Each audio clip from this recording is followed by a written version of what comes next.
A very very good evening to all my Arjunas. कैसे हैं आप लोग? Good evening everyone. बेटा अगर ऑडियो वीडियो क्लियर है तो जल्दी से अपनी गुरु माँ को एक यस या थम्स अप भेज दीजिए, फिर आज की अमेजिंग अमेजिंग क्लास को हम स्टार्ट करेंगे। हेलो हेलो अनु, हेलो हेलो प्रतीक्षा, कैसे हैं सब? हेलो अंकिता, लक्षिता, बिंदिया, शिवम, खुशबू, कृतिका, अर्पिता। ओ तो मेरे नादान परिंदे बता रहे रिजल्ट आ गया है आपके 10th का। बहुत बढ़िया बेटा। देखो मैं आज आपको एक बात बता देती हूं, 10th में अगर मार्क्स अच्छे आए हैं बहुत बढ़िया बात है, मार्क्स कम आए हैं तो भी कोई बुरी बात नहीं है।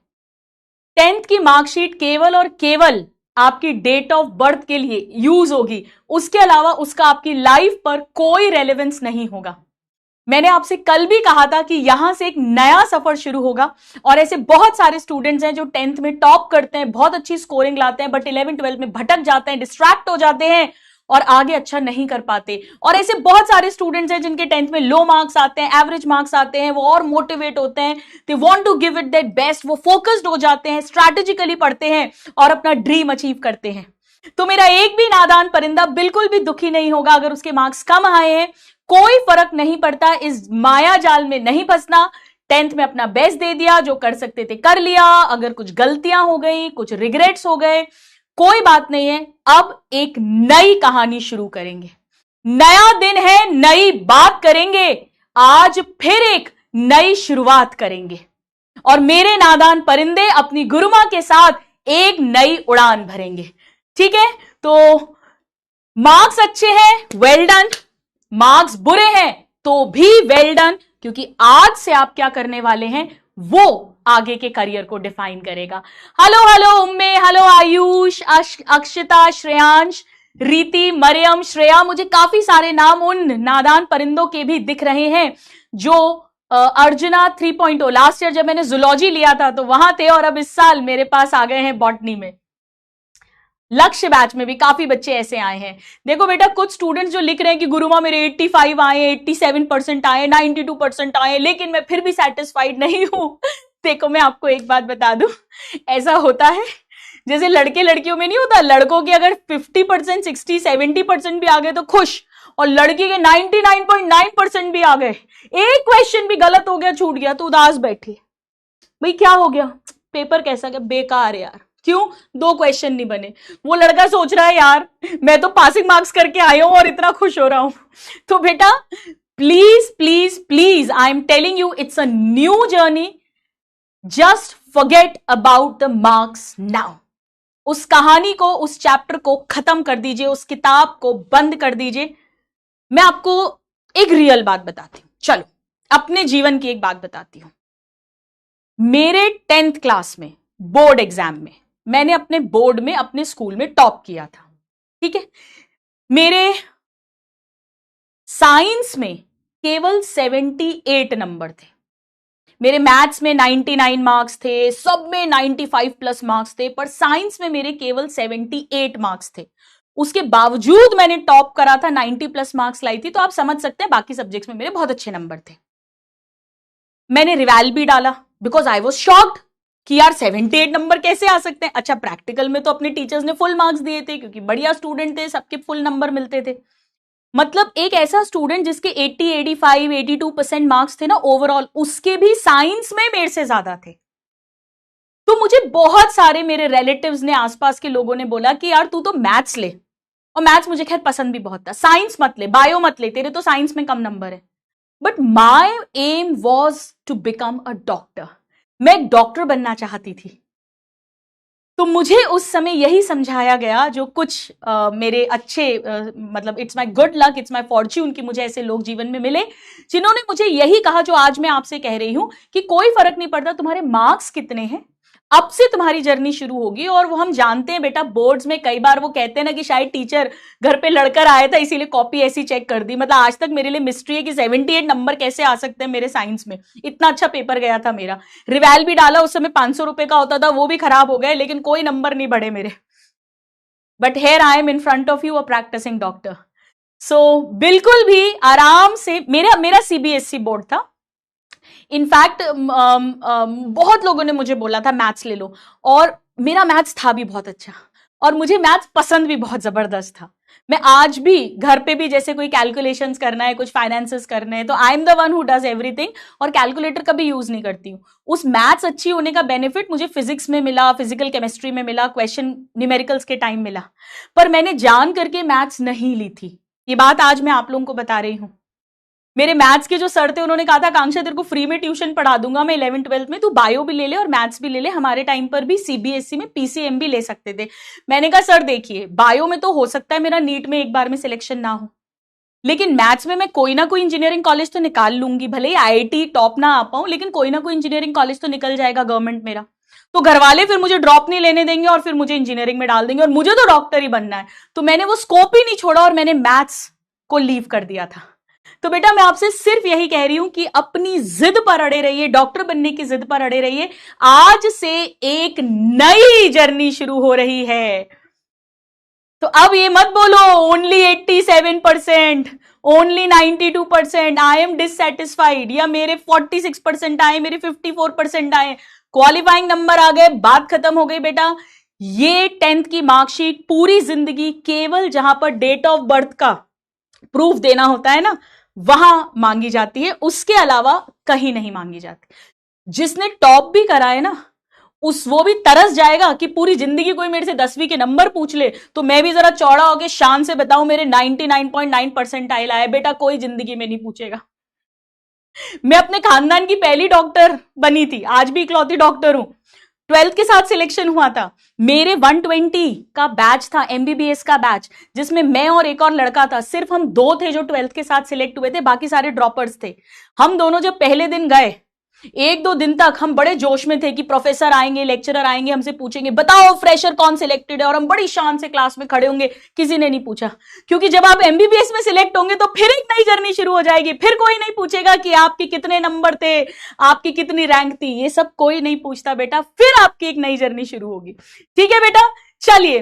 तो मेरे प्यारे प्यारे नादान परिंदों, जिनके भी कम मार्क्स हैं वो बिल्कुल दुखी ना हो, और जिनके बहुत ज्यादा अच्छे मार्क्स हैं फिर भी जो अनसेटिस्फाइड रहते हैं टॉपर्स, वो भी दुखी ना हो। आप नीट में रैंक निकालेंगे, इस बात को समझ लीजिए। चलिए, तो आज बहुत सारी बातें हो गई हैं, अपनी क्लास शुरू करते हैं। बेटा हमारी कभी कोई क्लास बिना आशीर्वाद के, बिना ब्लेसिंग के कभी शुरू नहीं होगी। तो मेरे सभी प्यारे प्यारे नादान परिंदों, आपके चेहरे पे स्माइल, आंखों में चमक, दिल में फुल पॉजिटिविटी, आइए उस स्टेथोस्कोप के नाम, आइए ड्रीम मेडिकल कॉलेज के नाम, आइए 12th के साथ सिलेक्शन के नाम, आशीर्वाद लेते हैं अपनी बायोलॉजी माता का, बायोलॉजी मैया का। बोलो बायोलॉजी मैया की जय हो। खूब खुशी खुशी पढ़ेंगे, प्रेम से पढ़ेंगे, आनंद से पढ़ेंगे, एंड मोस्ट इंपॉर्टेंट रेगुलरली पढ़ेंगे। अभी एक स्टूडेंट ने लिखा मैम साइंस में कम नंबर है, सिलेक्शन हो जाएगा क्या? बेटा अभी तो मैंने बताया, आपकी गुरु मां जीती जागती मिसाल है।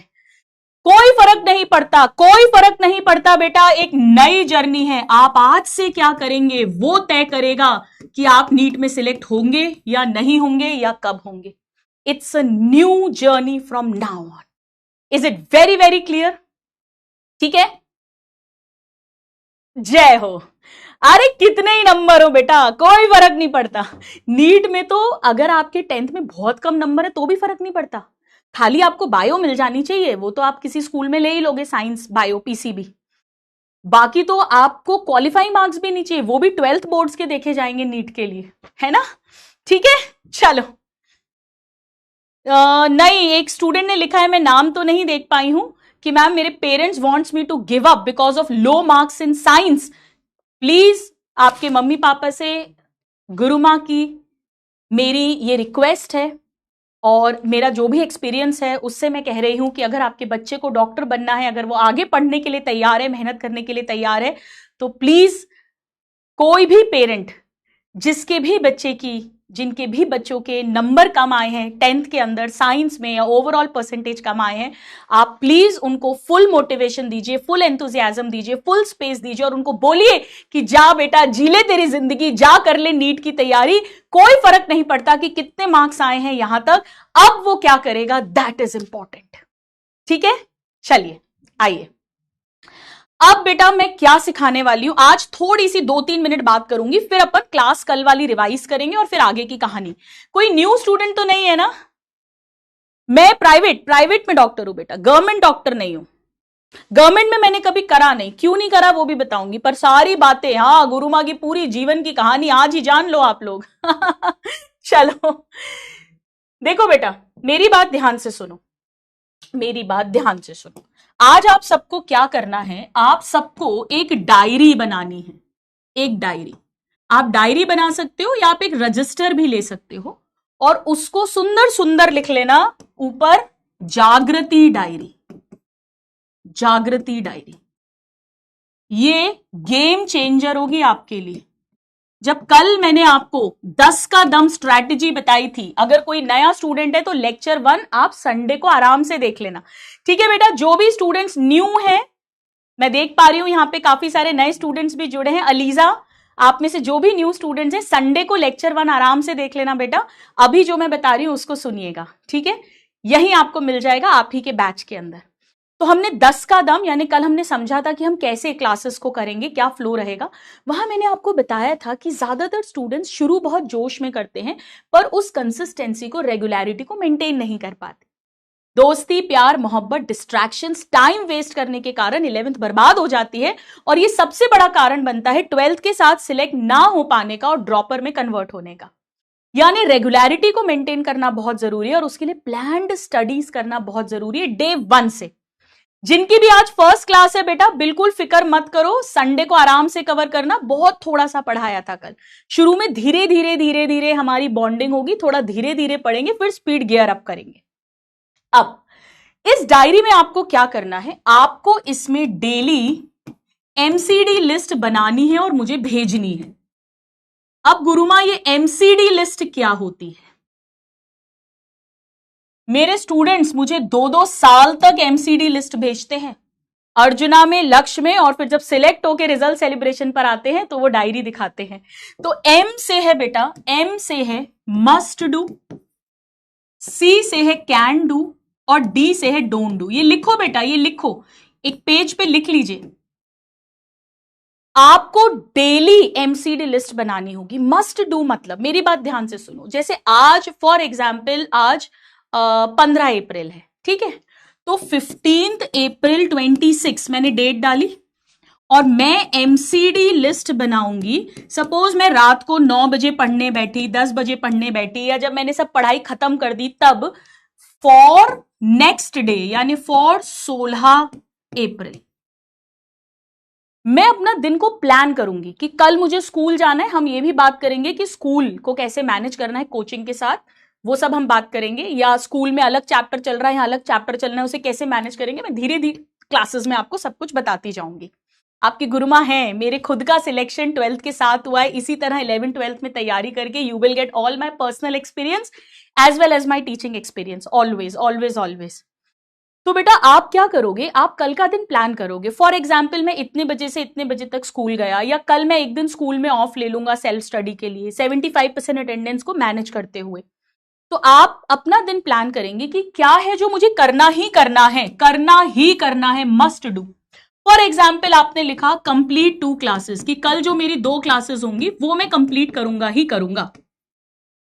कैन डू मतलब अगर मुझे टाइम मिला, मान लो कल छुट्टी है, कल हॉलीडे है, या कल मैं ऑफ लेने वाला हूं, या मैं स्कूल से जल्दी आ जाऊंगा, या मुझे थोड़ा एक्स्ट्रा टाइम मिल गया, तो सपोज करो मैंने लिख दिया कि मैं एक डीपीपी 1 सॉल्व कर लूंगा। फॉर एग्जाम्पल एक्स्ट्रा टाइम मिला तो मैं कर सकता हूं। और क्या है जो मैं नहीं करूंगा, डोंट डू, ये मैं करूंगी ही नहीं, करूंगा ही नहीं।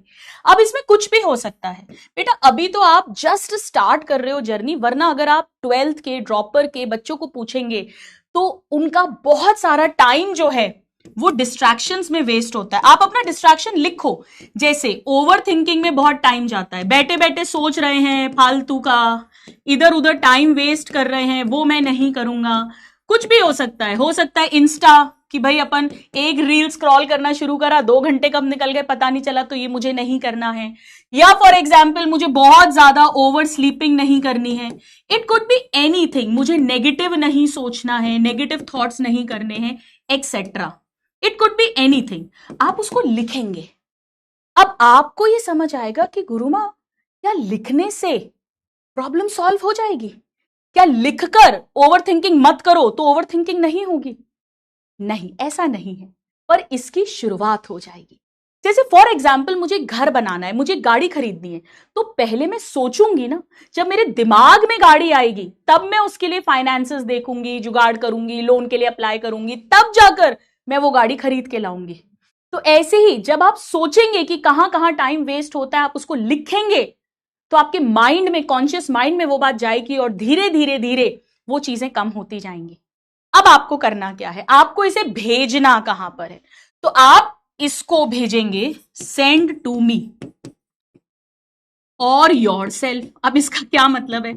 अच्छा बताओ, कितने स्टूडेंट्स हैं जो इंस्टाग्राम चलाते हैं? जरा इंस्टा लिखकर भेजो, बताइए। रिशांत बेटा ये सब बहुत जरूरी है, क्योंकि अगर सिर्फ हम पढ़ते जाएंगे, देखो शुरू की 2 4 5 क्लासेस में धीरे धीरे थोड़ा थोड़ा आप लोगों को मुझे बताना है कैसे पढ़ना है, वरना जब सीधे पढ़ाई शुरू कर देते हैं तो थोड़े टाइम के बाद जाकर ये कॉमन प्रॉब्लम्स बच्चे फेस करने लगते हैं, बैकलॉग्स बनने लगते हैं, पढ़ाई ढीली पड़ने लग जाती है। चलो, जितने लोगों के पास इंस्टा है तो आप मुझे इंस्टा पर भेज सकते हो, ठीक है? अच्छा, कितने लोगों के पास टेलीग्राम है? टेलीग्राम बताइए, कितने लोगों के पास टेलीग्राम है? बताइए बेटा, टेलीग्राम लिखकर भेजो जरा। मैं अभी आपको इंस्टा आईडी दे दूंगी, तो आप मुझे इंस्टा पर भेज सकते हैं। अगर आपके पास इंस्टाग्राम नहीं है तो आप मुझे टेलीग्राम पर भेज सकते हो। टेलीग्राम का एक ऑफिशियल चैनल है आपका, मैं अभी बताती हूं, यहां पर आप मुझे भेजेंगे। और अगर आपके पास दोनों नहीं है, अगर आप सोशल मीडिया यूज नहीं करते हैं, कोई बात नहीं है बेटा, तो आप खुद सेल्फ ऑनेस्टी रखेंगे, ईमानदारी रखेंगे, और डेली आप ऐसा मन में सोच लेंगे मैंने गुरु मां को भेज दिया। अब आप क्या करेंगे? तो सपोज करो आज रात को आपने अपनी एमसीडी लिस्ट कल के लिए बना ली, डेट डाली और आपने लिस्ट बना ली। अब जब कल का दिन आएगा 16 तारीख, अब जब 16 तारीख आएगी, आपने लिस्ट मुझे भेज दी, रात को ही लिस्ट मुझे भेज दी 15 तारीख को बनाकर। अब 16 तारीख को आप एमसीडी लिस्ट बनाओगे 17 के लिए, और जो 16 तारीख वाली एमसीडी लिस्ट थी उसका एनालिसिस करोगे कि मैंने कितना परसेंट इसमें से कंप्लीट किया। किसी दिन 40% कंप्लीट होगा, किसी दिन 20% कंप्लीट होगा, किसी दिन 80% कंप्लीट होगा, किसी दिन 100% कंप्लीट होगा। It could be anything. जिस दिन ज्यादा कंप्लीट होगा आप खुश होगे, आपको अचीवमेंट मिलेगा, एड्रेनालिन रश होगा और मोटिवेशन मिलेगा। और जिस दिन डाउन जाओगे उस दिन थोड़ा गिल्ट आएगा, थोड़ा रिग्रेट होगा, तो भी कम से कम आपको मालूम है आपका समय खराब हुआ है, तो आप अगले दिन बेहतर करने की कोशिश करेंगे। तो इसीलिए प्लीज प्लीज प्लीज इस बात को याद रखिएगा। आप मुझे इंस्टा पे भेज सकते हो, टेलीग्राम। अच्छा देखो, रोज सबको जवाब दूं ये पॉसिबल नहीं होगा, पर मेरे स्टूडेंट्स 1-1 साल से 2-2 साल से मुझे लगातार भेजते हैं। ये आपकी सेल्फ ऑनेस्टी के लिए है, ताकि आपके पास एक मोटिवेशन रहे, सिंसेयर रहने के लिए, कंसिस्टेंट रहने के लिए एक टारगेट आप अपने आप को दीजिए, एक प्लान्ड वे में स्टडी करिए। अगर इंस्टाग्राम टेलीग्राम दोनों है बेटा, तो आई वुड सजेस्ट टेलीग्राम पर। आइए मैं आपको दिखा देती हूं। तो आप लोग जब ये क्लास खत्म हो जाएगी बेटा, तो जो आपका पीडीएफ है उसका फोटो खींच लेना किसी दूसरे फोन से, मम्मी पापा किसी के फोन से फोटो खींच लेना, तो ये क्यूआर कोड आ जाएगा, वरना आप सर्च भी कर सकते हो। यहां देखिएगा प्लीज, ये है टेलीग्राम चैनल, ये है Telegram channel, I mean not channel, channel नहीं, टेलीग्राम आईडी। इस पर आप मुझे एमसीडी लिस्ट भेजेंगे अपनी। मैं सबको रोज आंसर नहीं कर पाऊंगी, पर मैं एक बार देखती जरूर हूं, और आपको ये रहेगा कि मैंने गुरु मां को भेज दिया है और मैंने कितना परसेंट कंप्लीट किया वो भी आपको पता होना चाहिए, सारे सब्जेक्ट्स का बनाना। इंस्टा आईडी मैं यहां पर लिख देती हूं, Dr.आकांक्षा अग्रवाल।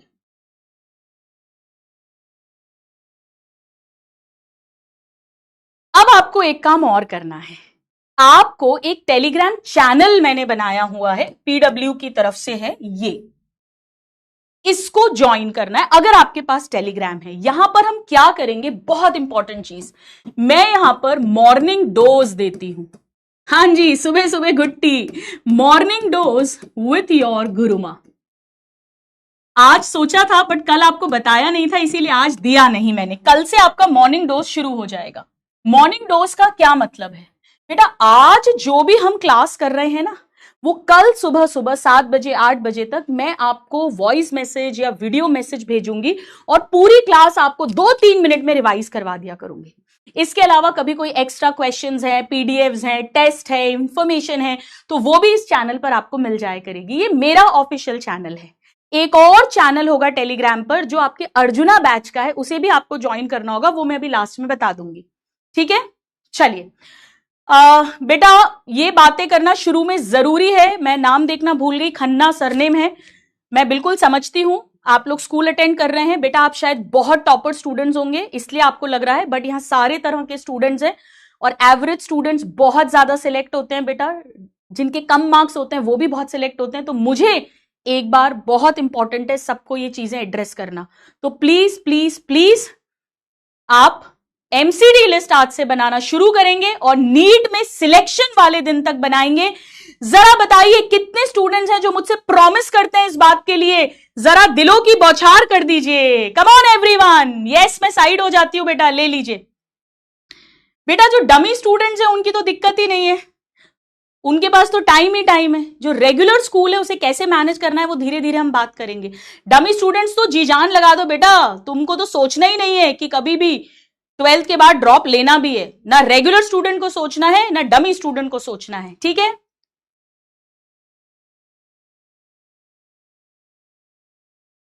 चलिए आगे बढ़ते हैं हम।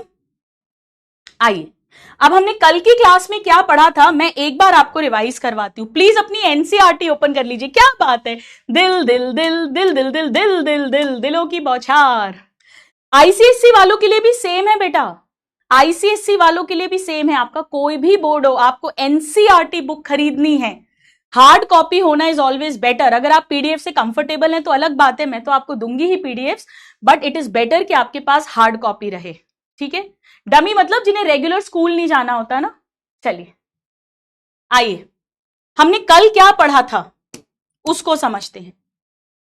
जो नए स्टूडेंट्स हैं वो सिर्फ मुझे सुन लीजिए, संडे को वो लेक्चर कंप्लीट कर लेना। सुनिए, कल हमने ये पढ़ा था कि एक नॉन लिविंग और एक लिविंग, नॉन लिविंग को इनएनिमेट बोला है एनसीईआरटी में। उनमें मेन डिफरेंस क्या है? तो उनमें सबसे बड़ा डिफरेंस है presence of cell in living. हर लिविंग के अंदर सेल होता ही होता है। कुछ सम के अंदर एक सेल की बॉडी है और बाकियों में मल्टी सेल्यूलर बॉडी है। बेटा एक सेल की जिनकी बॉडी है उस एक सेल से ही वो सारे ऑल असेंशियल फंक्शन, जरूरी फंक्शन परफॉर्म करते हैं। Digestion, respiration, excretion, locomotion, reproduction, सब कुछ, और इंडिपेंडेंट एग्जिस्ट कर सकते हैं, तभी तो लिविंग है। और जिनमें बहुत सारे सेल्स हैं ऑफकोर्स वो सेल मिलकर टिश्यू, ऑर्गन वो सब बना के सर्वाइव करेंगे। आइए हम एनसीईआरटी में मार्क करते हैं। So we see both living and non living things. Inanimate does not have which a living has. The answer is presence of basic unit of life, cell in all living. अब मेरी बात बहुत ध्यान से सुनो बेटा, एनसीईआरटी एक समंदर की तरह है, इसमें गोता लगाओगे तो मोती मिलेंगे।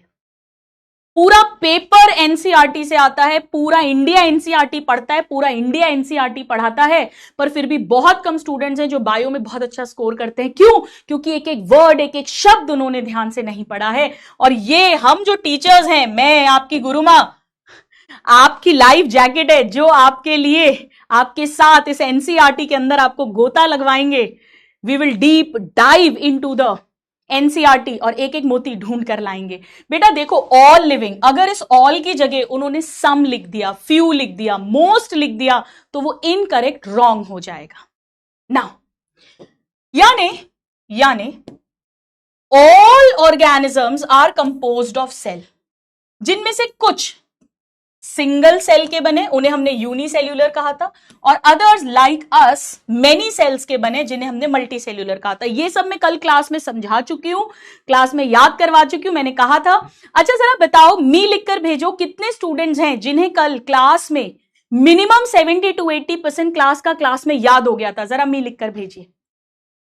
बेटा यहां पर भी ध्यान से देखो, ये सम वर्ड इंपॉर्टेंट है, इसे मोस्ट कर देंगे रॉन्ग हो जाएगा। ये ऑल वर्ड इंपॉर्टेंट है। देखो कितने सारे स्टूडेंट्स मी लिखकर भेज रहे हैं।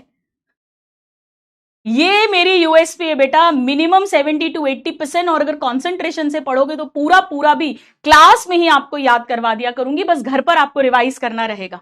चलिए फिर हमने बात की थी कि व्हाट इज अ सेल। हमने बात की थी कि यूनिसेल्यूलर ऑर्गेनिज्म जो है वो इंडिपेंडेंटली एग्जिस्ट कर सकते हैं and they can perform essential functions of life. लेकिन अगर कोई ऑर्गेनिज्म एक सिंगल सेल का भी नहीं है, जैसे वायरस एक सेल का भी नहीं बना, तभी तो जब वायरस, मैंने सिखाया था कल, आप बाहर यूं ही पड़ा हुआ है तो टेबल कुर्सी की तरह निर्जीव लगेगा। यानी कम से कम एक सेल की बॉडी होनी ही होनी चाहिए, तभी वो लाइफ लिविंग होना पॉसिबल है। यानी anything less than a complete structure of a cell does not ensure independent living। ये बात प्रूव करती है कि cell is the basic fundamental structural and functional unit of life. ये बात प्रूव करती है, hence cell is the fundamental structural and functional unit of all living. बेटा एनसीईआरटी में जहां पर भी ऑल, सम, फ्यू, मोस्ट, वो बड़े इंपॉर्टेंट है। मोस्ट को फ्यू कर देंगे, सम को मोस्ट कर देंगे, ऑल को मोस्ट कर देंगे, रॉन्ग हो जाएंगे। कितने सारे मी आ रहे हैं यार, दिल खुश कर दिया आप लोगों ने मेरा, क्या बात है, क्या बात है। Well done, well done. ऐसे ही कॉन्सेंट्रेशन, एंथुजियाज्म के साथ गुरु मां के साथ जुड़े रहना है। उम्मीद लिखना नहीं है बेटा, ये सब लिखवा चुकी हूं, ये कल की क्लास रिवाइज करवा रही हूं। अब हमने पढ़ा था कि रॉबर्ट हुक ने फर्स्ट डेड सेल देखा था, टर्म सेल्यूला दिया था जिसे बाद में सेल किया गया। उनकी बुक का नाम माइक्रोग्राफिया था। ये सब मैं कल लिखवा चुकी हूं आउट ऑफ एनसीईआरटी। और एंटन वॉन ल्यूवेनहुक ने पहला लिविंग सेल देखा था। इलेक्ट्रॉन माइक्रोस्कोप जो है बेटा, इससे सारी डिटेल्ड स्टडी की गई थी, ये भी कल पढ़ा चुकी हूं। ये भी बताया था कि बाद में रॉबर्ट ब्राउन जी ने न्यूक्लियस की खोज की थी, जो डायरेक्टर ऑफ द सेल है, 1831 में। ये सब हम कल पढ़ चुके हैं, ठीक है। यस यस श्रेया, ये सब कल की क्लास का रिवीजन हो रहा है। नाउ हमने रॉबर्ट हुक जी की बात कर ली थी, एंटन वॉन ल्यूवेनहुक जी की बात कर ली थी। फिर हम आए थे सेल थ्योरी पर।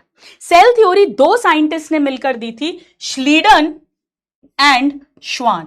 श्लीडन और श्वान दोनों जर्मनी के थे। बेटा एक बात ध्यान रख लेना, ये कल पढ़ा चुकी हूं मैं सब कुछ, प्लीज डिस्टर्ब मत करो बार बार बोलकर, ठीक है। स्तुति बेटा कल का लेक्चर आपने पढ़ा नहीं है, इसीलिए आप प्लीज बार बार मत पूछो, आप जो पढ़ा रही हूं उसको सुन लीजिए अभी केवल, ठीक है, क्योंकि मैं हर स्टूडेंट के कमेंट को बहुत ध्यान से देखती हूं, कोई भी इग्नोर नहीं हो जाए। तो अब मेरी बात ध्यान से सुनिएगा। पुरानी एनसीईआरटी में श्लीडन को जर्मन और श्वान को ब्रिटिश लिखा था, इंग्लैंड के रहने वाले, पर अब वो चेंज कर दिया है। तो जिसके पास भी पुरानी एनसीईआरटी हो, कोई भैया दीदी की पढ़ रहे हो, तो ध्यान रखना, मैंने नोट्स में लिखवा दिया है, कल दोनों जर्मन है। मैंने बताया था कि श्वान संस्कृत में कुत्ते को बोलते हैं डॉग एक एनिमल है, यानी ये जूलॉजिस्ट है, हमारा याद करने का तरीका। ऐसी बहुत सारी टिप्स ट्रिक्स आपको गुरुमा की क्लासेस में मिलेंगी जो बहुत हेल्प करेंगी बॉटनी लर्न करने में। और श्लीडन बोटैनिस्ट हो गए। तो श्लीडन ने हमें कहा था कि जितने भी पेड़ हैं they are made up of different kind of cells, और वो सेल्स मिलकर टिश्यूज बनाते हैं। श्वान ने यही बात एनिमल्स में कही थी। उन्होंने ये भी कहा था कि एनिमल सेल में एक आउटर थिन कवरिंग है जिसे बाद में प्लाज्मा मेम्ब्रेन कहा गया। साथ ही उन्होंने कुछ पेड़ों के सेल भी पढ़ लिए, तो उन्होंने देखा पेड़ों के सेल में एक्स्ट्रा सेल वॉल है जो एनिमल सेल में नहीं होती है। तो उन्होंने कहा cell wall is the unique character of plant cell. कितने स्टूडेंट्स को ये बातें याद आ रही हैं, जरा बताइए। 1838 में श्लीडन, एक जर्मन बोटैनिस्ट, ने कहा था कि all plants are composed of different kind of cells which form tissues. और थियोडोर श्वान जो हैं 1839 जूलॉजिस्ट, उन्होंने डिफरेंट टाइप के एनिमल सेल को स्टडी किया था कि एनिमल सेल में थिन आउटर लेयर है जिसे आज हम प्लाज्मा मेम्ब्रेन जानते हैं। उन्होंने ही बताया था कि presence of cell wall is a unique character of plant cell. बेटा ये मेरी एनसीईआरटी भी पुरानी है, इसीलिए यहां पर ब्रिटिश लिखा हुआ है। ये ब्रिटिश नहीं होगा, ये ब्रिटिश नहीं होंगे, ये होंगे जर्मन। ये भी है जर्मन, दोनों जर्मन है, दोनों जर्मन है। तो मैंने आपसे कहा था कि बिल्कुल कंफ्यूज मत होना कि cell wall is a unique character of plant cell, ये तो बोटैनिस्ट जी को बोलना चाहिए था। नहीं, ये भी जूलॉजिस्ट श्वान ने ही कहा था। यानी कुल मिलाकर श्वान ने हमें ये बताया था, ये कहा था कि मुझे लगता है कि जितने भी प्लांट और एनिमल की बॉडीज हैं they are made up of cell and cell products. ये उन्होंने हाइपोथेसिस दी थी। बेटा मैंने कल की क्लास में समझाया था कि हाइपोथेसिस का मतलब होता है अंदेशा, गेस, लगना, मुझे लगता है। पर विज्ञान, साइंस लगने को नहीं मानता, उसे प्रूफ चाहिए। तो जब हाइपोथेसिस को एक्सपेरिमेंटली टेस्ट करते हैं, प्रूफ करते हैं, then it becomes a theory. तो यहां पर ये बात मैं कल पढ़ा चुकी हूं, ये सब मैं कल पढ़ा चुकी हूं बेटा, ऑलरेडी कल पढ़ा चुकी हूं कि श्वान ने हाइपोथेसिस दी थी that bodies of animals and plants are composed of cells and cell product, यानी सेल, सेल से टिश्यू, टिश्यू से ऑर्गन। ठीक है जैनब, वीर बेटा कल पढ़ा चुकी हूं, इससे ज्यादा दोबारा नहीं बताऊंगी। प्लीज आप संडे को लेक्चर दोबारा सुन लेना, फिर अपन आगे ही नहीं बढ़ पाएंगे। ठीक है, यहां तक हमने कल पढ़ लिया था, यहां तक हमने कल पढ़ लिया था। यानी अब हम पढ़ते हैं कि एक्चुअली सेल थ्योरी क्या है, सेल थ्योरी क्या है। तो सेल थ्योरी से हमें यह पता चल गया that cell is the basic structural functional unit of life, और जितने भी प्लांट्स हैं, एनिमल्स हैं, लिविंग ऑर्गेनिजम्स हैं, उनकी बॉडी सेल या सेल प्रोडक्ट्स की बनी है। पर बेटा श्लीडन और श्वान ये नहीं बता पाए थे कि नया सेल कहां से आता है। आप कहोगे गुरुमा इसमें कौन सी बड़ी बात है, नया सेल कहां से आता है। नया सेल जो है वो तो डिवीजन से आता है, माइटोसिस, मियोसिस, पढ़ा या नहीं, जरा थम्स अप देके बताओ। ये तो माइटोसिस, मियोसिस से आता है, सेल डिवीजन से आता है। ये बात हम आज जानते हैं, ये बात उस समय नहीं पता थी।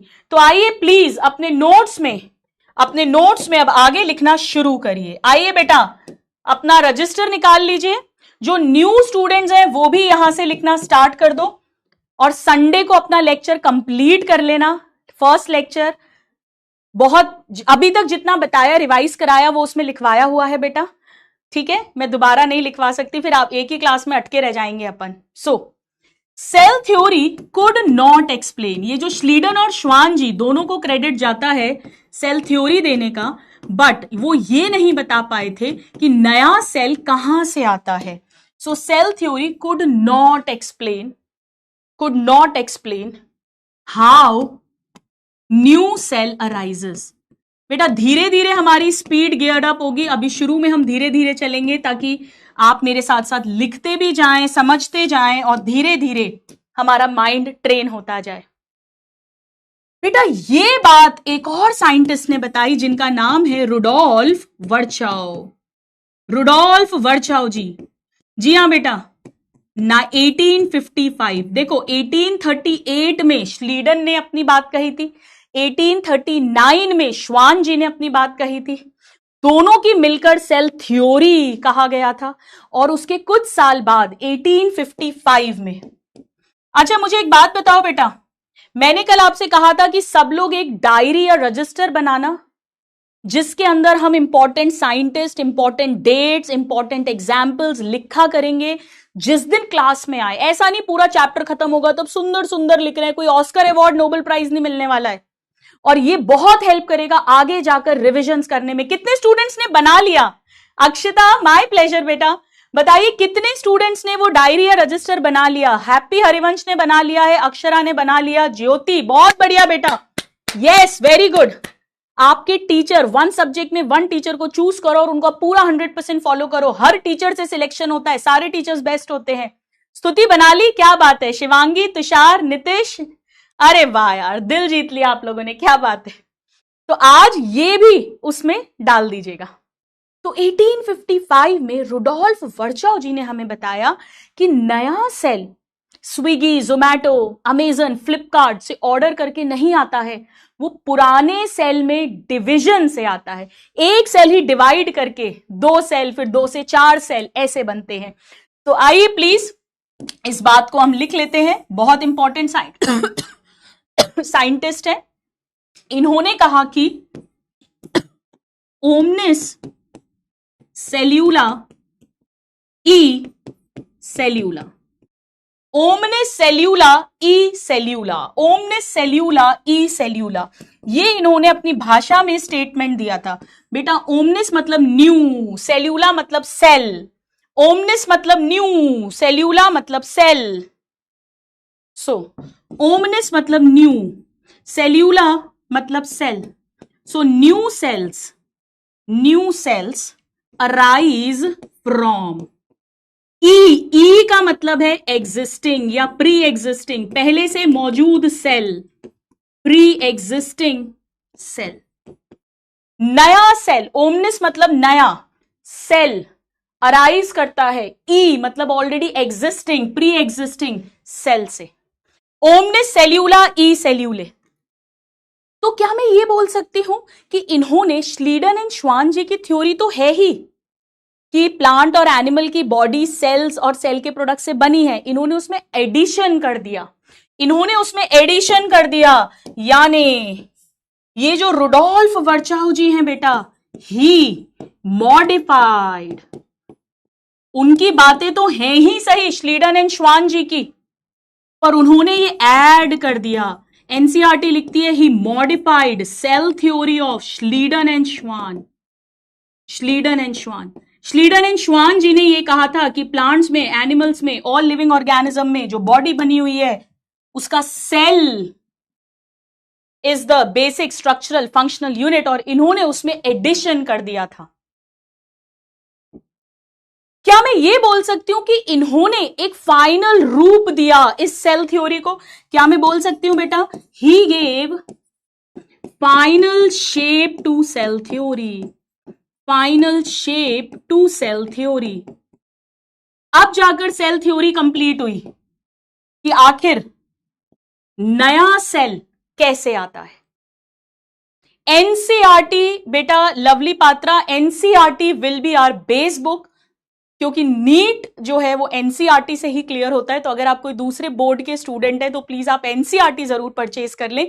सभी टीचर्स, बॉटनी, जूलॉजी तो स्पेशली आपकी इनऑर्गेनिक केमिस्ट्री, एनसीईआरटी का वर्ड बाय वर्ड क्वेश्चंस आते हैं। वंशिका बेटा, इस क्लास के शुरू के 15 मिनट सुन लेना, आप शायद थोड़ा लेट आए हो, मैंने आपको बोला था बिल्कुल कोई फिक्र ही मत करो नंबरों की। 10th में कौन टॉपर है और कौन कम नंबर लाया ये आगे जाकर फर्क भी पता नहीं चलता। अच्छे टॉपर्स सिलेक्ट नहीं हो पाते और बहुत बिलो एवरेज स्टूडेंट्स भी बहुत अच्छी रैंक्स ले आते हैं। चलिए, तो cell theory, Schleiden and Schwann ji ने एक पॉइंट कहा दैट प्लांट एनिमल की bodies are composed of cell and cell products, और उसका दूसरा point that new cells arise from pre existing cells. बोलो मेरे साथ जहां बैठे हो जोर से, ओमनिस सेल्यूला, ई सेल्यूला, ये हमें रुडोल्फ वर्चाउ जी ने बताया। ऐसे करके फाइनली सेल थ्योरी कंप्लीट हुई, उसका फाइनल शेप हुआ। यानी अगर मैं आज की बात करूं, टुडे, लिख लिया ना बेटा सबने? बेटा सबने लिख लिया? यस लिख दो मुझे। आज अगर हम सेल थ्योरी की बात करें तो इसमें 2 पॉइंट्स को हम इंक्लूड करेंगे। फाइनली हम 2 पॉइंट्स को इंक्लूड करेंगे, दोनों बातों को जो मैंने आपको पढ़ा दी हैं। हाँ सैयद, लिखना है बेटा, नोट्स तो बनाने हैं। प्लीज आप लोग कल वाला लेक्चर सुन लेना, मैंने स्टार्टिंग में बताया है। हरलीन, सेल्यूला मतलब सेल, सेल्यूला मतलब सेल, उनकी भाषा में सेल्यूला बोलते थे। ठीक है बेटा, नोट्स बनाने हैं, बिल्कुल बनाने हैं, एब्सोल्यूटली यस। तो आज हम सेल थ्योरी को क्या बोलते हैं? That number 1, all living organisms, कोई भी लिविंग ऑर्गेनिज्म, चाहे यूनिसेल्यूलर हो, मल्टी सेल्यूलर हो, प्लांट हो, एनिमल हो, are composed of, are made up of cells and products of cells. यानी सेल्स के मिलने से जो टिश्यू बनेगा, ऑर्गन बनेगा, हम धीरे धीरे सब पढ़ेंगे बेटा। यहां ऑल वर्ड इंपॉर्टेंट है, ऑल लिविंग, वो सेल और सेल प्रोडक्ट्स के बने। ये बात श्लीडन एंड श्वान जी ने हमें बताई थी। और दूसरा पॉइंट हो जाएगा, new cells arise from pre existing sales, from pre existing sales. ये बात रुडोल्फ वर्चाउ जी ने 1855 में हमें बताई थी। New cells arise from pre existing cell by cell division. बिल्कुल नहीं वंशिका, अगर आपके एक बेसिक मार्क्स भी आए हैं, ठीक है, तो प्लीज प्लीज प्लीज बिल्कुल दोबारा एग्जाम के रिपीट के चक्कर में मत पड़ो बेटा। 88.8% आए मृत्युंजय, कितने ही नंबर आए हो बेटा, ये तो बहुत बढ़िया है। ठीक है, बिल्कुल बिल्कुल बिल्कुल भी अब छोड़ दो, 10th के मार्क्स की कहानी खत्म हो गई, आज से नई कहानी शुरू करो और आज से नए क्वेश्चन शुरू करो, नई तैयारी शुरू करो, नई जर्नी शुरू करो। 10th की मार्कशीट केवल और केवल डेट ऑफ बर्थ के लिए लगेगी, बाकी जीवन में कोई तुमसे 10th के नंबर नहीं पूछने वाला है, ठीक है। ईयर याद करने हैं, साइंटिस्ट के नाम इंपॉर्टेंट है, ईयर इंपॉर्टेंट है, जो जो एनसीईआरटी में दिए उन पे डायरेक्ट क्वेश्चंस आते हैं, बिल्कुल याद करना है अतुल। मैं बुक बता दूंगी बेटा अभी कौन सी फॉलो करनी है, मैं सब बता दूंगी। चलिए एक बार अपनी एनसीईआरटी निकालिए, सबके पास एनसीईआरटी होनी ही होनी चाहिए। चलिए, तो श्लीडन एंड श्वान टुगेदर, ये मैं कल लिखवा चुकी हूं already. They gave the cell theory. अभी अभी एक स्टूडेंट ने पूछा कि गुरुमा अगर क्वेश्चन आए cell theory was given by Schleiden and Schwann will be the first choice. हाँ, अगर एक ऑप्शन है श्लीडन एंड श्वान, एक है रुडोल्फ वर्चाओ, एक है बोथ, तो बोथ लगा देना। चलिए, it did not explain how new cells were formed. So Rudolf Virchow ने हमें बताया 1855 में दैट सेल डिवाइड करता है और new cells arise from pre existing cell, omnis cellula e cellula. यानी श्लीडन एंड श्वान जी की सेल थ्योरी को उन्होंने मॉडिफाई करा, उन्होंने एक फाइनल शेप दिया और आज हम जानते हैं कि जितने भी लिविंग ऑर्गेनिजम्स हैं वो सेल या सेल प्रोडक्ट्स के बने हैं और सभी सेल्स प्री एग्जिस्टिंग सेल्स से आते हैं। एक एक शब्द याद हो गया तो जल्दी से दिलों की बौछार कर दो। दिल दिल दिल दिल दिल दिल दिल दिल दिल। हाँ बेटा, डायरी में साइंटिस्ट का नाम लिखिए, ईयर लिखिए, जैसे जैसे धीरे धीरे आगे एग्जाम्पल्स आएंगे, इंपॉर्टेंट बातें आएंगी, वो लिखना है ताकि एंड में हर 1-2 महीने में रिवीजन में चलते फिरते वो आगे जाके बहुत हेल्प करेगा। 12th क्लास के साथ जब 11th रिवाइज करोगे बहुत हेल्प करेगा, क्योंकि यही चीजें हैं जो हम भूलते हैं और यहीं से डायरेक्ट क्वेश्चंस बनते हैं, जो स्कोरिंग भी बहुत होता है, ठीक है। चलिए बेटा, अपनी वीक में अभी 2 क्लासेस हुआ करेंगी, नेक्स्ट वीक से आपकी थर्सडे और फ्राइडे को बॉटनी हुआ करेगी और 1.25 घंटे की क्लास होगी, 1 आवर 45 मिनट्स की क्लास होगी, ठीक है। नोट्स क्लास में बनाने हैं, साथ साथ बनाने हैं, कॉन्सेंट्रेशन से पढ़ना है। लेक्चर 1 जिसका नहीं हुआ है वो प्लीज संडे को लेक्चर सुन लेना, उसमें मैंने काफी सारी बातें करी हुई है। चलिए आगे बढ़ जाऊं, चलो। सो ऑल न्यू सेल्स, हम ऐसा लिख लेते हैं यहां पर, all new cells by cell division. Cell divide करके नया सेल बनाता है बाय सेल डिविजन। एक बार क्वेश्चन आया था बेटा कि सेल फ्यूज करके नया सेल बनाता है, नहीं, सेल डिवाइड करके नया सेल बनाता है। बेटा रामचंद्रन जी के बारे में मैं बाद में पढ़ा दूंगी, मुझे याद है, बिल्कुल याद है, ठीक है। चलो अब आ जाओ, एक जबरदस्त बात सीखते हैं, फिर कुछ क्वेश्चंस करेंगे। अब आ जाओ, एक सेल की मोटी मोटी रूपरेखा बनाते हैं, ओवरव्यू लेते हैं सेल का। चलिए बेटा, मेरी एक बात बड़ा ध्यान से सुनना, सेल 2 तरह के हो सकते हैं। लिखो बेटा, लिखो, नोट्स बनाओ, लिखो। अब सिर्फ सुनना, अभी लिखना मत बेटा, अभी सुनना, सुनो सुनो।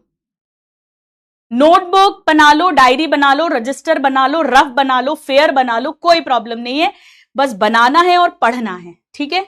अनुष्का, एनसीईआरटी कहां से खरीदे? एनसीईआरटी बेटा अमेजॉन, फ्लिपकार्ट, कहीं से भी ऑनलाइन ऑर्डर कर दो या ऑफलाइन में आपके घर के आसपास जहां भी बुक्स मिलती हो, एनसीईआरटी बुक सब जगह मिल जाएगी। बायो की 11th की ले लेना, और वरना मैं अभी एक बुक बताती हूं आपको, वो ले लेना, उससे सारे काम हो जाएंगे, उससे नोट्स भी बन जाएंगे, रिविजन भी हो जाएगा, सब हो जाएगा, ठीक है। चलो अब मेरी बात ध्यान से सुनो बेटा, मैं आपसे एक प्रश्न पूछती हूं, एक क्वेश्चन पूछती हूं। मान लीजिए कि ये आपके घर की छत है, ठीक है, ये छत है यानी टेरेस है, और यहां पर एक चारपाई रखी हुई है, चारपाई, एक पलंग रखा हुआ है तारों की छांव में,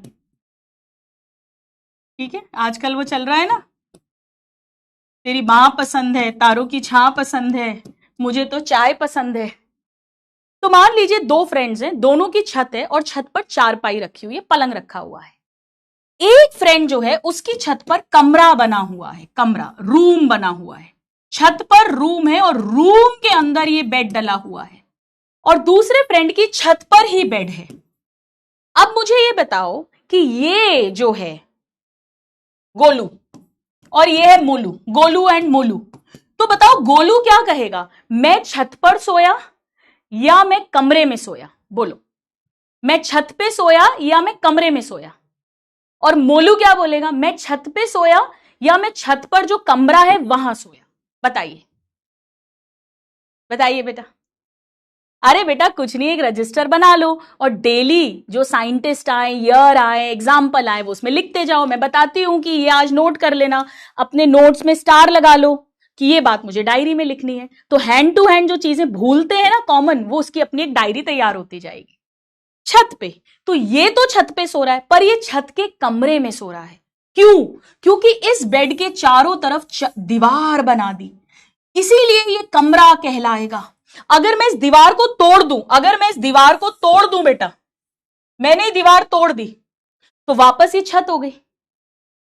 सेम इसी तरीके से जो जेनेटिक मटेरियल है, ये चारपाई है और ये सेल पूरी छत है।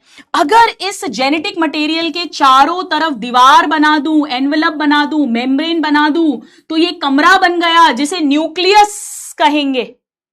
और अगर ये छत है और ये चारपाई जेनेटिक मटेरियल है, पर इसके चारों तरफ कमरा नहीं बनाया, दीवार नहीं बनाई, न्यूक्लियर मेम्ब्रेन एनवेलप नहीं बनाई, तो क्या कहेंगे कि ये छत पर है, साइटोप्लाज्म में पड़ा हुआ है, नेकेड पड़ा हुआ है, इसने चारों तरफ दीवार, कमरे की बाउंड्री नहीं ओढ़ रखी है। क्या ये बात समझ में आ गया गोलू मोलू के बारे में? बताइए, ये बात समझ में आई? यानी जो जेनेटिक मटेरियल है, जेनेटिक मटेरियल मतलब जिसमें हमारी सारी इंफॉर्मेशन है, अभी के लिए इतना समझ लो, धीरे धीरे आएगा, डीएनए समझ लो। अगर उसके चारों तरफ एक मेम्ब्रेन है तो ये कमरा बन गया, इस कमरे को न्यूक्लियस कहेंगे। और हम कहेंगे जेनेटिक मटेरियल इस कमरे के अंदर है, न्यूक्लियस के अंदर है। लेकिन अगर ये जो डीएनए है, चारपाई है, इसके चारों तरफ कोई मेम्ब्रेन नहीं है, तो ये छत पर है, यानी ये सेल के अंदर ही है, बस साइटोप्लाज्म में ही पड़ा हुआ है। ये बात समझ में आ गई बेटा सबको गोलू मोलू के माध्यम से? गोलू मोलू को थैंक यू बोलो, गोलू मोलू ने हमारी हेल्प करी है। तो अगर प्रॉपर न्यूक्लियस बन रहा है, एक न्यूक्लियर एनवेलप है, मेम्ब्रेन है, सच्चा न्यूक्लियस, तो उसे कहते हैं यूकैरियोटिक सेल। यूकैरियोटिक सेल बेटा, यू के अंदर EU आता है, EU का मतलब ही होता है ट्रू, और कैरियन का मतलब होता है न्यूक्लियस। यहां पे सच्चा न्यूक्लियस बना है, सच्चा न्यूक्लियस, इसे कहते हैं prokaryotic cell. Prokaryotic cell, pro मतलब पुराना, प्रिमिटिव। बेटा एक्चुअली यहां न्यूक्लियस बना ही नहीं है, यहां कमरा बना ही नहीं है, यहां सेल में ऐसे ही पड़ा हुआ है डीएनए।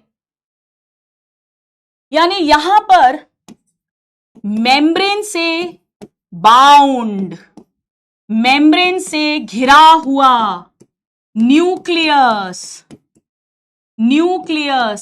एब्सेंट है, और यहां पर वो प्रेजेंट है, यहां पर वो प्रेजेंट है, यहां पर वो प्रेजेंट है, प्रेजेंट।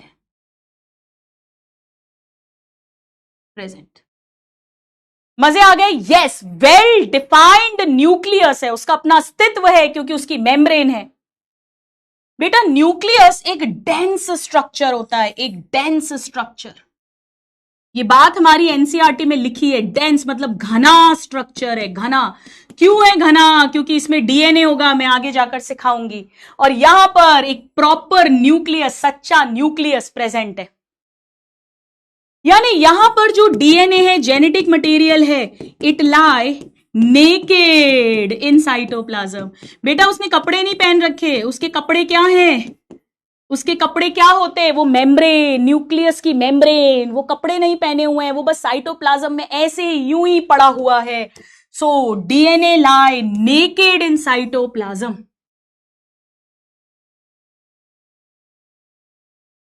जबकि यहां पर एक प्रॉपर न्यूक्लियस है, एक डेंस न्यूक्लियस है। उस न्यूक्लियस के अंदर बेटा मैं आगे जाके पढ़ाऊंगी, अभी नहीं समझ में आएगा, धीरे धीरे पढ़ाऊंगी कि जो डीएनए होता है ना, वही क्रोमोसोम बनाता है। मैं धीरे धीरे पढ़ाऊंगी। अपन सुनते हैं ना हमारे में 46 क्रोमोसोम्स हैं, मेल्स में XY क्रोमोसोम है, फीमेल में XX क्रोमोसोम है, जिन्हें हम सेक्स क्रोमोसोम्स बोलते हैं, क्रोमोसोम ही आगे जाते हैं, उस क्रोमोसोम में डीएनए ही है, जेनेटिक मटेरियल ही है। तो इस न्यूक्लियस के अंदर हमारे क्रोमोसोम बनेंगे, ये धीरे धीरे समझ आएगा। और इसी के अंदर क्रोमोसोम में क्या है, हमारा जेनेटिक मटेरियल है। क्या है जेनेटिक मटेरियल? डीएनए है। ये सब धीरे धीरे समझ आएगा बेटा। अभी तो मैं एनसीईआरटी को डिकोड कर रही हूं, धीरे धीरे। थोड़ा पेशेंस रखो, थोड़ा सा पेशेंस रखो। तबस्सुम लिखो बेटा। तो मैंने आपको यह बताया कि प्रोकैरियोटिक सेल का मतलब डीएनए है, जेनेटिक मटेरियल है, पर उसके चारों तरफ मेम्ब्रेन नहीं है, प्रॉपर न्यूक्लियस नहीं है, वो ऐसे ही पड़ा हुआ है साइटोप्लाज्म में। और यहां पर एक प्रॉपर मेम्ब्रेन है, इसीलिए वो न्यूक्लियस बन गया, वेल डिफाइंड प्रॉपर न्यूक्लियस, कमरा बन गया। उसके अंदर क्रोमोसोम है जिसमें हमारा डीएनए है, इस रूप में है बेटा। इसी तरीके से आपने अगर कभी सुना हो जूनियर क्लासेस में, वरना कोई बात नहीं, mitochondria, chloroplast, Golgi body, ER, lysosome, सुना है कभी नाम? ये सेल के अंदर छोटे छोटे स्ट्रक्चर्स हैं जो अपना अपना काम कर रहे हैं, हम इन्हें ऑर्गेनेल्स कहते हैं। माइटोकॉन्ड्रिया एनर्जी बनाता है, ATP power house of the cell, chloroplast kitchen है, वहां खाना बनता है, ग्लूकोज, फोटोसिंथेसिस। तो बेटा इनके चारों तरफ भी मेम्ब्रेन्स होती है, मैं धीरे धीरे डिटेल में जाऊंगी। तो इस तरह के ऑर्गेनेल्स जिनके चारों तरफ मेम्ब्रेन है, वो भी यूकैरियोट में मिलेगी। तो न्यूक्लियर मेम्ब्रेन यानी न्यूक्लियस भी यूकैरियोट में मिलेगा, और ऐसे मेम्ब्रेन से घिरे हुए ऑर्गेनेल्स भी केवल यूकैरियोटिक सेल में ही पाए जाएंगे। So membrane bound organelles, membrane bound organelles, ना न्यूक्लियर मेम्ब्रेन मिलेगी, ना इन ऑर्गेनेल्स के चारों तरफ कोई मेम्ब्रेन, दे आर एब्सेंट। और यहां पर they are present, membrane bound organelles are present. NCERT में कुछ एग्जाम्पल्स यहां पर दिए हुए हैं, तो हम वो लिख लेते हैं बेटा। ईआर मैं आगे जाके पढ़ाऊंगी, एंडोप्लाज्मिक रेटिकुलम, प्लास्टिड जिसमें क्लोरोप्लास्ट आता है, mitochondria, Golgi body, etcetera etcetera. हम धीरे धीरे सब डिटेल में पढ़ेंगे बेटा, अभी एकदम बेसिक्स पढ़ रहे हैं। अगर हो जाए तो मुझे यस लिख देना या डन लिख देना, फिर मैं एक बार रिवाइज करवाऊंगी। पहले लिख लो। अरीबा आ जाएगा बेटा, धीरे धीरे समझ आ जाएगा, बिल्कुल हिम्मत मत हारो। थोड़ा सा कॉन्फिडेंस अपने आप पे भी रखो, अपने गुरु पे भी रखो, थोड़ा सा टाइम दो बेटा। एक ही दिन में पीएचडी नहीं होगी, हम धीरे धीरे पढ़ेंगे, धीरे धीरे। अनन्या बेटा जीन डीएनए में डिफरेंस धीरे धीरे पढ़ाऊंगी, सब पढ़ाऊंगी, अभी नहीं। डेंस, डेंस मतलब घना, घना एकदम, हल्का सा नहीं है, घना, उसमें खूब सारा डीएनए भरा होगा, आगे बताऊंगी आपको। जैसे एक सूटकेस है, एक सूटकेस में आपने खूब सारे कपड़े भर दिए, और दूसरा सूटकेस है जिसमें आपने बस एक बॉटल डाल रखी है, तो ये पहला वाला सूटकेस डेंस, घना कहलाएगा। डेंसिटी होता है ना, डेंसिटी, पॉपुलेशन डेंसिटी। इस कमरे के अंदर खूब सारे 50-60 लोग आ जाएं तो ये कमरा डेंस हो जाएगा, और इसमें 1-2 लोग ही हैं तो ये लाइट है। चलिए मैं एक बार फिर से बताती हूं। तो अगर जेनेटिक मटेरियल के चारों तरफ एक मेम्ब्रेन है, यानी प्रॉपर न्यूक्लियस है, और मेम्ब्रेन से घिरे हुए ऑर्गेनेल्स हैं, ऐसा होता है यूकैरियोटिक सेल में। प्रोकैरियोटिक सेल में डीएनए है, जेनेटिक मटेरियल है, पर साइटोप्लाज्म में ऐसी पड़ा हुआ है, जैसे चारपाई छत पे पड़ी हुई थी, कोई proper membrane bound structure, nucleus नहीं है, मेम्ब्रेन बाउंड ऑर्गेनेल्स भी नहीं है। और क्या डिफरेंस होता है इनमें, आइए समझते हैं। और क्या डिफरेंस होता है, और क्या डिफरेंस होता है। 4th पॉइंट बेटा, राइबोसोम का नाम सुना है कभी? राइबोसोम, आप आगे कंटिन्यू करना। राइबोसोम, राइबोसोम बेटा, राइबोसोम जो होता है ना, इसमें मेम्ब्रेन नहीं होती चारों तरफ, it is not membrane bound. ये प्रोटीन फैक्ट्री है बेटा, यहीं पर प्रोटीन बनते हैं, हम आगे धीरे धीरे डिटेल में जाएंगे। तो मैंने अभी आपको क्या कहा, मैंने आपको अभी, बाउंड का मतलब होता है सृष्टि बेटा, घिरा हुआ। जैसे मेरी बॉडी पर मैंने ये टी शर्ट पहनी है, ये जैकेट पहनी है, तो my body is bound by this, ठीक है। अब मेरी बात ध्यान से सुनिए, राइबोसोम के चारों तरफ कोई मेम्ब्रेन नहीं है। इस बात का क्या मतलब है बेटा? टाइम दो, टाइम दो बेटा, अभी जितना बोल रही हूं उतना सुन के समझो बेटा, मेरे को टाइम दो, आगे बढ़ने दो चैप्टर को। दिशा, थोड़ा टाइम दीजिए। मेरी बात ध्यान से सुन लो बेटा, थोड़ा टाइम दो खुद को भी, अपने टीचर को भी। जैसे जैसे चीजें आगे बढ़ेंगी समझ आएंगी। तो मैं आपसे ये कह रही हूं कि राइबोसोम के चारों तरफ एक प्रॉपर मेम्ब्रेन नहीं है। और मैंने अभी आपसे ये कहा कि जो भी ऑर्गेनेल जिनके चारों तरफ प्रॉपर मेम्ब्रेन होती है, ER, Golgi body, lysosome, mitochondria, chloroplast, वो प्रोकैरियोट में नहीं मिलते, यूकैरियोट में मिलते हैं। पर इसके चारों तरफ तो कोई मेम्ब्रेन नहीं है, तो ये दोनों में मिलेगा, ये दोनों में मिलेगा। तो राइबोसोम बैक्टीरिया वगैरह प्रोकैरियोट में भी मिलेंगे, और राइबोसोम हमारे अंदर यानी एनिमल्स, यूकैरियोटिक सेल में भी मिलेंगे।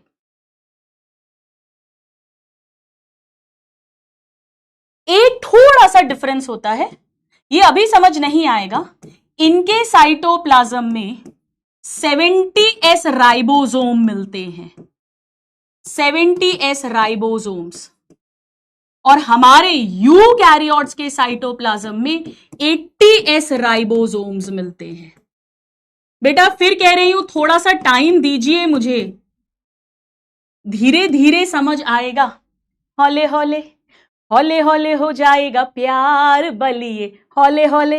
हाँ जी, बॉटनी से प्यार हो जाएगा, हौले हौले आ जाएगा समझ नादान परिंदों, हौले हौले। बेटा अभी ऐसा समझ लो आप तो कि 80S मतलब 80 किलो, 70S मतलब 70 किलो, यानी हम मोर एडवांस्ड हैं, यूकैरियोटिक सेल मोर एडवांस्ड है, तो हमारे में बड़ा राइबोसोम मिलेगा, इनमें छोटू राइबोसोम मिलेगा। अभी के लिए इतना समझ लीजिए, अभी के लिए इतना समझ लीजिए ना। साइटोप्लाज्म दोनों में मिलेगा, प्लाज्मा मेम्ब्रेन, साइटोप्लाज्म, ये दोनों में मिलेगा, ये भी दोनों में मिलेगा, सब आएगा बेटा। अभी तो एक एक चीज के चीथड़े उड़ाएंगे, डिटेल में जाएंगे। आप 11th में आ गए हैं, मुस्कुराइए, आप 11th में हैं। जी हाँ, अब तो बहुत डिटेल में जाएंगी चीजें। आखिर आपको डॉक्टर बनाने की तैयारी चल रही है, ऐसे ही हल्की फुल्की पढ़ाई करा के थोड़ी ना आपको बॉडी दे देंगे। ईश्वर इतनी बड़ी नेमत, ब्लेसिंग थोड़ी ना देंगे कि आप एक लाइफ के साथ डील कर पाए। तो फुल कंसंट्रेशन से सुनिएगा, फुल। बेटा एस अभी नहीं बताऊंगी अरुणिमा, अभी नहीं बताऊंगी, अभी तो छोटा बड़ा समझ लो, अभी नहीं बताऊंगी। जब राइबोसोम पढ़ाऊंगी धीरे धीरे लेकर जाऊंगी, अभी नहीं। अभी सिर्फ जितना कह रही हूं उतना सुनिएगा, ठीक है। चल, साइटोप्लाज्म मतलब जो फ्लूइड सेल में भरा है। देखो सेल के चारों तरफ प्लाज्मा मेम्ब्रेन है, अंदर जेनेटिक मटेरियल है, उसके चारों तरफ मेम्ब्रेन हो भी सकती है, यूकैरियोट में नहीं भी हो सकती, प्रोकैरियोट में।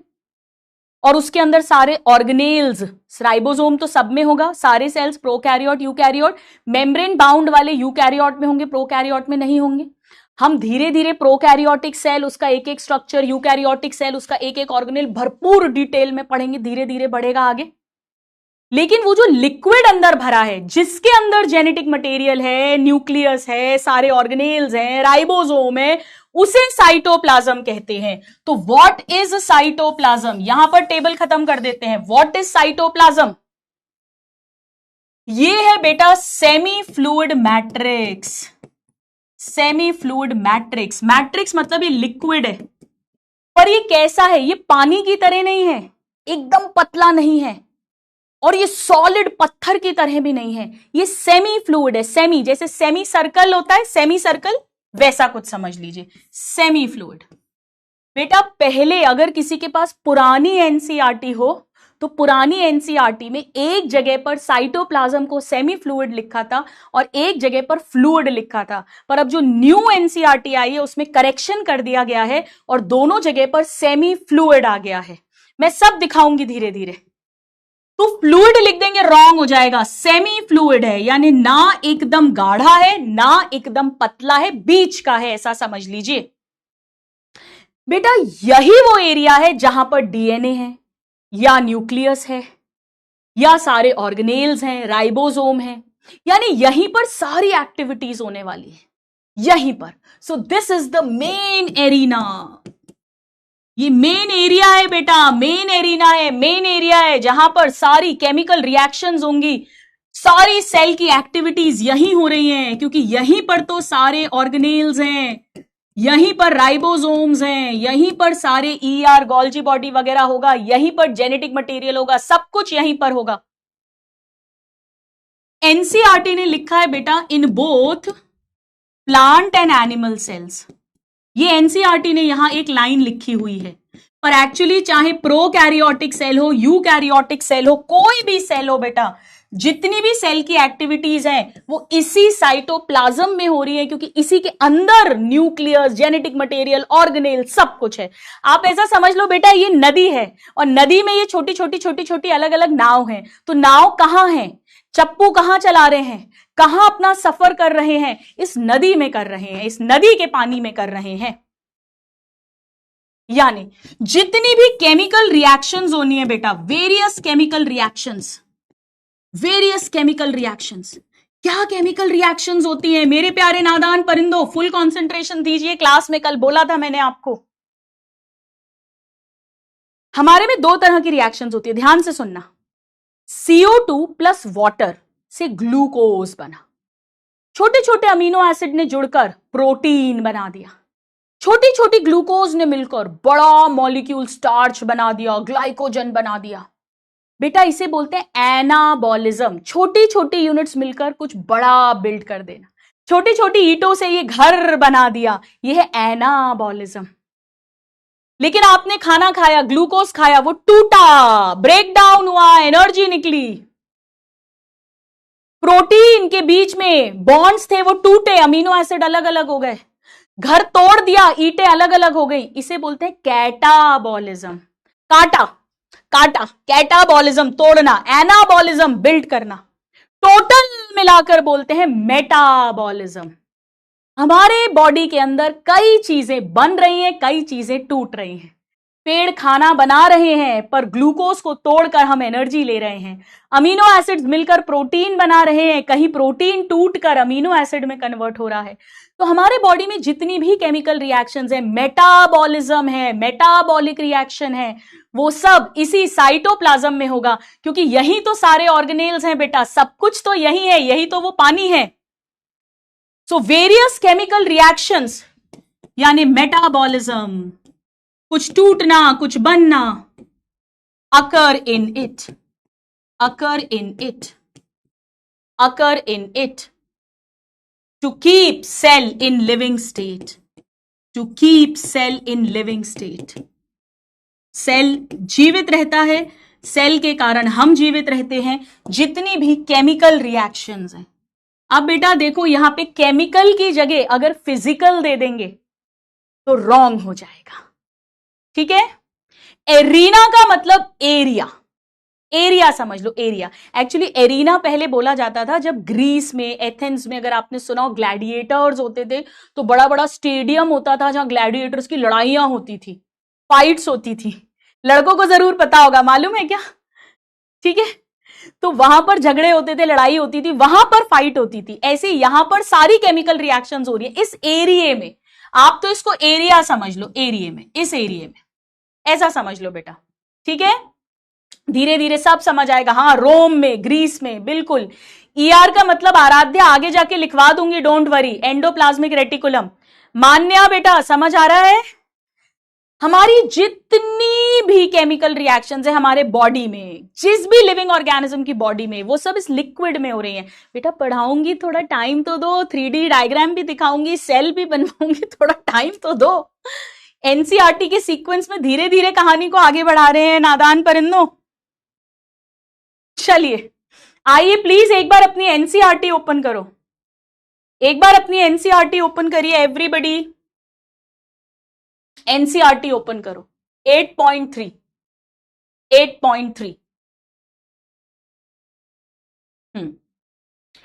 जहां से मैं बोल रही हूं वहां देखना। इनसाइड ईच सेल यानी यूकैरियोटिक सेल में एक घना, डेंस, मेम्ब्रेन बाउंड स्ट्रक्चर है जिसे न्यूक्लियस कहते हैं। इस न्यूक्लियस के अंदर क्रोमोसोम मिलेंगे और क्रोमोसोम के अंदर हमारा डीएनए यानी जेनेटिक मटेरियल होता है। और ऐसे सेल्स जिनमें मेम्ब्रेन बाउंड न्यूक्लियस मिलता है उन्हें कहते हैं यूकैरियोटिक सेल। और ऐसे सेल्स जिनमें ये नहीं मिलता है मेम्ब्रेन बाउंड न्यूक्लियस, उसे प्रोकैरियोटिक सेल कहते हैं।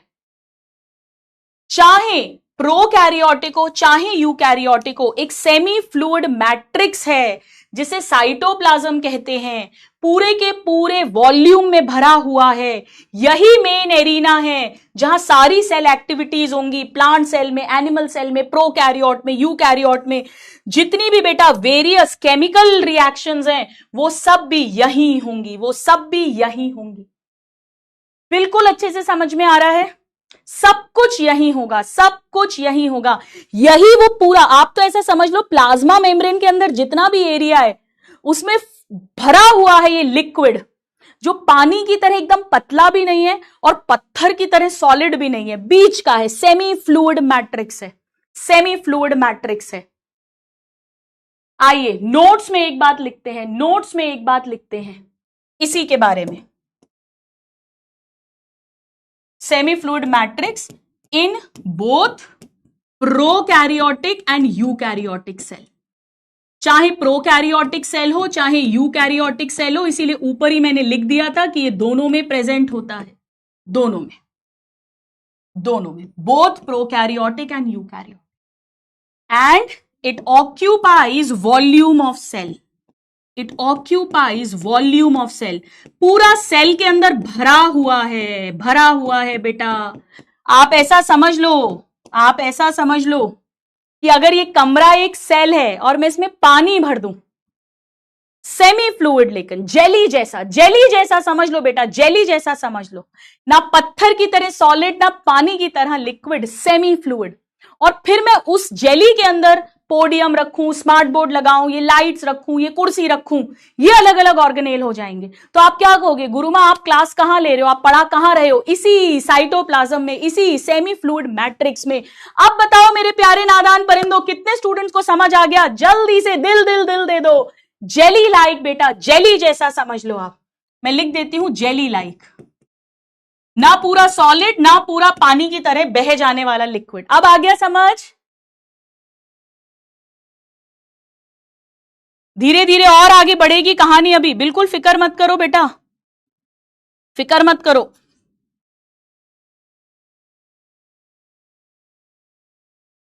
अब आओ हम थोड़ी सी बात प्लांट सेल और एनिमल सेल की करते हैं, प्लांट सेल और एनिमल सेल, थोड़ी सी बात।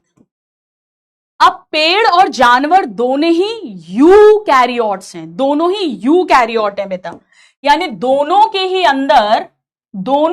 अंदर न्यूक्लियस मिलता है, प्रॉपर न्यूक्लियस मिलता है, प्रॉपर न्यूक्लियस।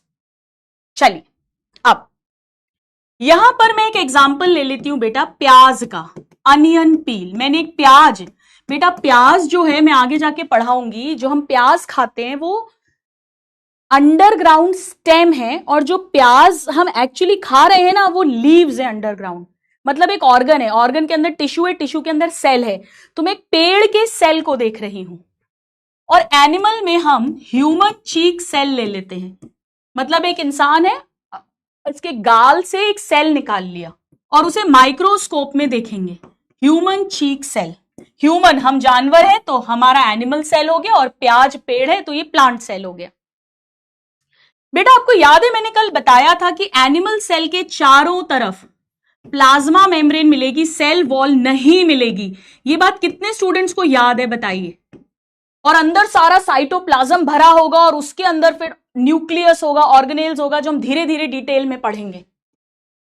पेड़ के सेल में भी प्लाज्मा मेम्ब्रेन मिलेगी, वहां पर भी प्लाज्मा मेम्ब्रेन मिलेगी, पर वहां पर एक और लेयर मिलेगी जो एनिमल्स में नहीं मिलती है।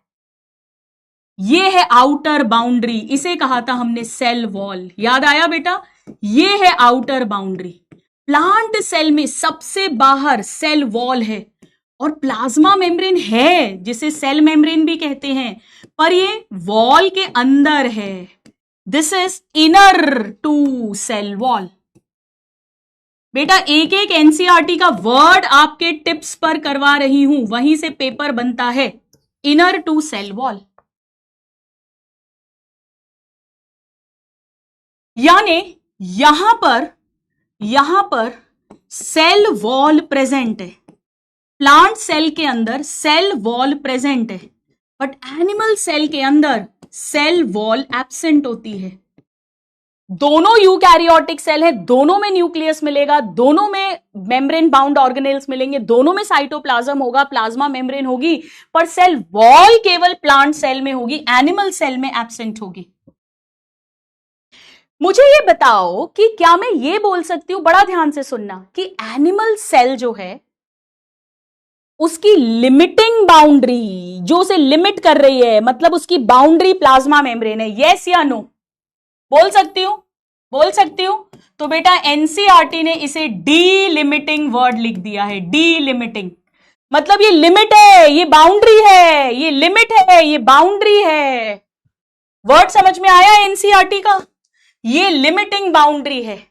प्लांट सेल में आउटर बाउंड्री सेल वॉल की है और सेल वॉल के अंदर प्लाज्मा मेम्ब्रेन है, पर एनिमल सेल में सिर्फ प्लाज्मा मेम्ब्रेन है, वही लिमिटिंग कर रही है, वही आउटर है, थिन है, जो कल पढ़ा था, डीलिमिटिंग है। मजे आ गए यहां तक?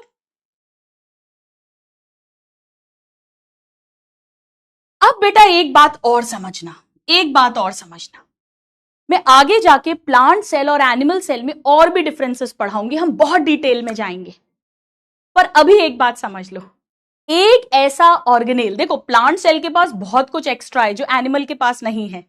जैसे प्लांट सेल के पास क्लोरोप्लास्ट है फोटोसिंथेसिस करने के लिए, प्लांट सेल के पास सेल वॉल है, प्लांट सेल के पास हम पढ़ेंगे और भी ग्लाइऑक्सिसोम, स्फीरोसोम, और भी स्ट्रक्चर्स होते हैं।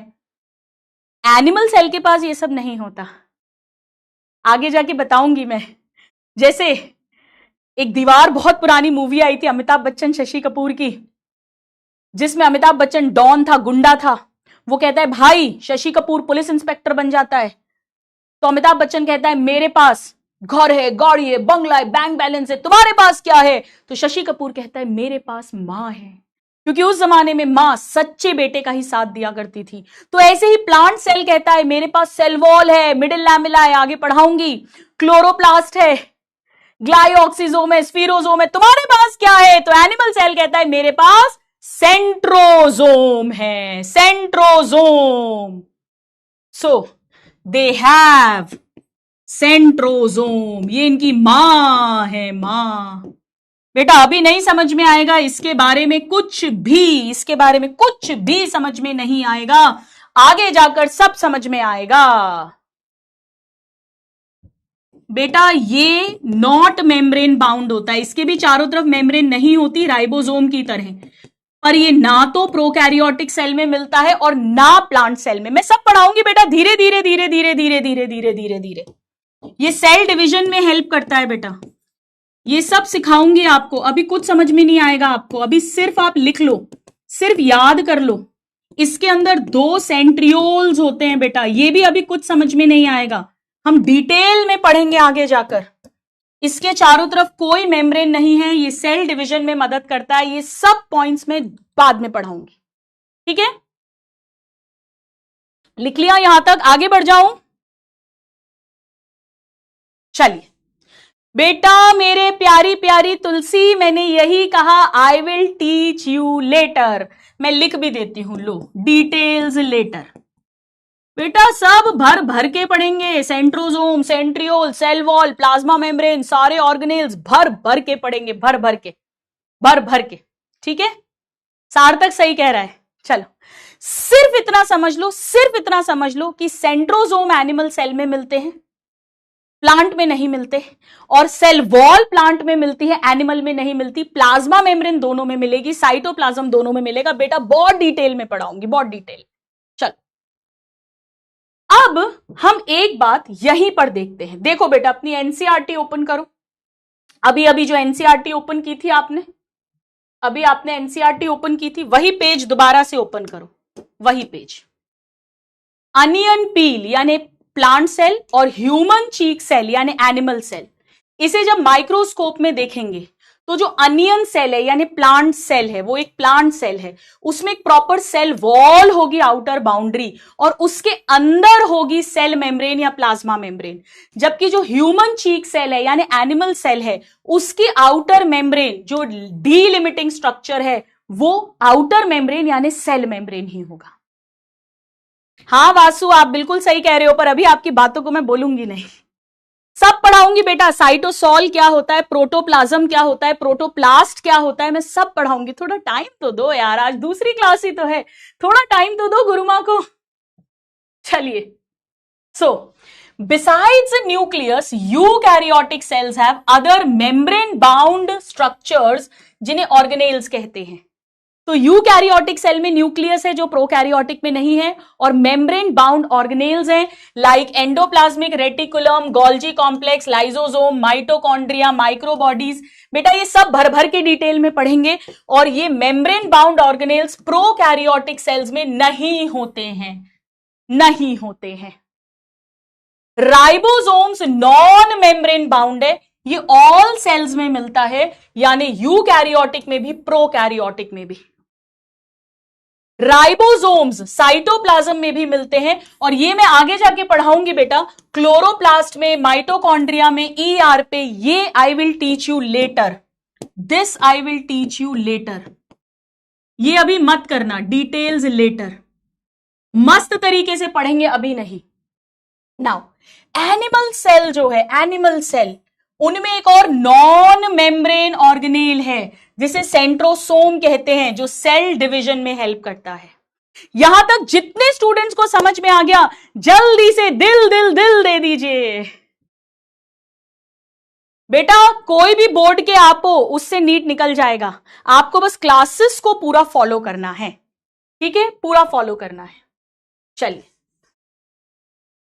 तो हमने एक बेसिक, बेटा नाम ही ओवरव्यू, एक मोटा मोटा व्यू देख रहे हैं, मोटा मोटा देख रहे हैं, prokaryote, eukaryote, plant cell, animal cell, सबको भर भर के डिटेल में पढ़ेंगे आगे जाकर।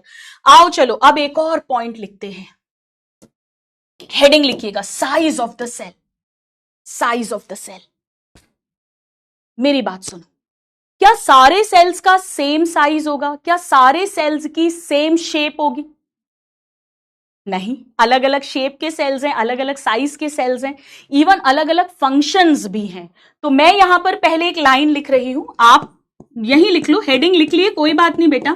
Sales vary vary in shape, अलग अलग शेप होता है, अलग अलग साइज होता है, और अलग अलग काम करते हैं। हर सेल का अपना अलग काम होता है। धीरे धीरे धीरे ये सब आपको समझ आएगा। बेटा मेरी बात ध्यान से सुनो, अगर उन्होंने लिख दिया cells are same in shape, same in size, same in function, तो रॉन्ग हो जाएगा। Cells vary in shape and size but same in function, wrong हो जाएगा। Cells are same in shape and size but vary in function, wrong हो जाएगा। अलग अलग sales का शेप अलग है, साइज अलग है, और काम भी अलग होगा। आइए पहले हम जरा साइज की बात करते हैं, साइज की। बेटा यहां पर हमें कुछ सेल्स पढ़ने हैं। पहला हम पढ़ेंगे माइकोप्लाज्मा। स्टूडेंट्स अभी आपको नहीं समझ आएगा, इसे ही पीपीएलओ बोलते हैं, इसको हम डिटेल में पढ़ेंगे जब मैं आपको बायोलॉजिकल क्लासिफिकेशन सेकंड चैप्टर पढ़ाऊंगी। अभी केवल नाम लिख लीजिए, अभी केवल नाम लिख लीजिए। दूसरा बैक्टीरिया, ये दोनों प्रोकैरियोटिक हैं बेटा, प्रोकैरियोटिक हैं, इनमें न्यूक्लियस नहीं मिलता, मेम्ब्रेन बाउंड ऑर्गेनेल नहीं मिलते, 70S छोटा वाला राइबोसोम मिलता है, प्लाज्मा मेम्ब्रेन होगी, साइटोप्लाज्म होगा, सब सिखाऊंगी, धीरे धीरे धीरे बहुत डिटेल में पढ़ेंगे। इसके अलावा हमको अपना red blood cell, red blood cell या रेड ब्लड कॉर्पस्कल भी कहते हैं, आरबीसी सुना है ना नाम, हमारा आरबीसी बेटा, खून की कमी हो जाती है, आरबीसी कम हो जाते हैं, सुना है कभी एनीमिया। हमारा न्यूरॉन यानी नर्व सेल जो हमारे ब्रेन के अंदर है, स्पाइनल कॉर्ड के अंदर है। ऑस्ट्रिच यानी शुतुरमुर्ग का अंडा, भाई शुतुरमुर्ग एक बर्ड है, बिना उड़ने वाली बर्ड, फ्लाइटलेस बर्ड, आगे जाके पढ़ाऊंगी। उसका जो अंडा है, एग, फीमेल गैमीट, सब पढ़ेंगे बेटा, धीरे धीरे सब पढ़ेंगे। देन एक टिपिकल यूकैरियोटिक सेल, मतलब वैसे तो अलग अलग यूकैरियोटिक सेल होंगे बेटा, यीस्ट भी यूकैरियोटिक है, प्लांट भी यूकैरियोटिक है, एनिमल भी यूकैरियोटिक है, सबके अलग अलग साइजेस हैं, पर एक एवरेज बात कर रहे हैं। टिपिकल मतलब average, average. And then viruses, virus वैसे लिविंग नहीं माना जाता क्योंकि वायरस की बॉडी एक सेल की नहीं बनी। कल पढ़ाया था, आगे और डिटेल में पढ़ाऊंगी बायोलॉजिकल क्लासिफिकेशन सेकंड चैप्टर जब होगा, कि वायरस बॉडी के बाहर यहां पर डोले तो खिड़की दरवाजे की तरह नॉन लिविंग है, निर्जीव है, पर बॉडी के अंदर जाकर कोविड, एड्स जैसी खतरनाक बीमारियां कर देता है। अब बेटा ध्यान से सुनना, एनसीईआरटी में थ्योरी और एनसीईआरटी में डायग्राम दिए हुए हैं साइजेस ऑफ द सेल के। बेटा मेरी बात फुल कंसंट्रेशन से सुनिए, फुल कंसंट्रेशन से सुनिएगा। अगर हम माइकोप्लाज्मा की बात करें, माइकोप्लाज्मा की, तो माइकोप्लाज्मा थ्योरी में लिखा हुआ है 0.3 माइक्रोन लंबाई है, 0.3 माइक्रोन, 0.3 माइक्रोन। माइक्रोन मतलब 10⁻⁻6 मीटर। क्या आप लोग जानते हैं ये बात? और बैक्टीरिया जो है 3 to 5 माइक्रोन लेंथ है, माइकोप्लाज्मा से बड़ा होता है। लंबाई नहीं होगी बेटा, उसका डायामीटर होगा, diameter 7 micron, 7 micron. Unit important है बेटा, ये भी आप अपनी डायरी में नोट कर लीजिएगा, अपनी डायरी में नोट कर लीजिएगा, क्योंकि ये चीजें भी हम भूल जाते हैं। तो माइकोप्लाज्मा सबसे छोटा 0.3 माइक्रोन थ्योरी में लिखा है एनसीईआरटी के अंदर, वहीं से नीट में क्वेश्चन आता है। बैक्टीरिया 3 to 5 माइक्रोन लिखा है। हमारा आरबीसी का डायामीटर 7 माइक्रोन है। नाउ नर्व सेल की लंबाई तो नहीं लिखी, पर लिखा है that they are some of the longest cell. हमारे बॉडी में जो लंबे लंबे सेल्स हैं उनमें से नर्व सेल भी काफी लंबा होता है, काफी लंबा सेल होता है, क्योंकि बेटा न्यूरॉन को एक जगह से दूसरी जगह खबर लेकर जाना है तो काफी लंबा लंबा होता है।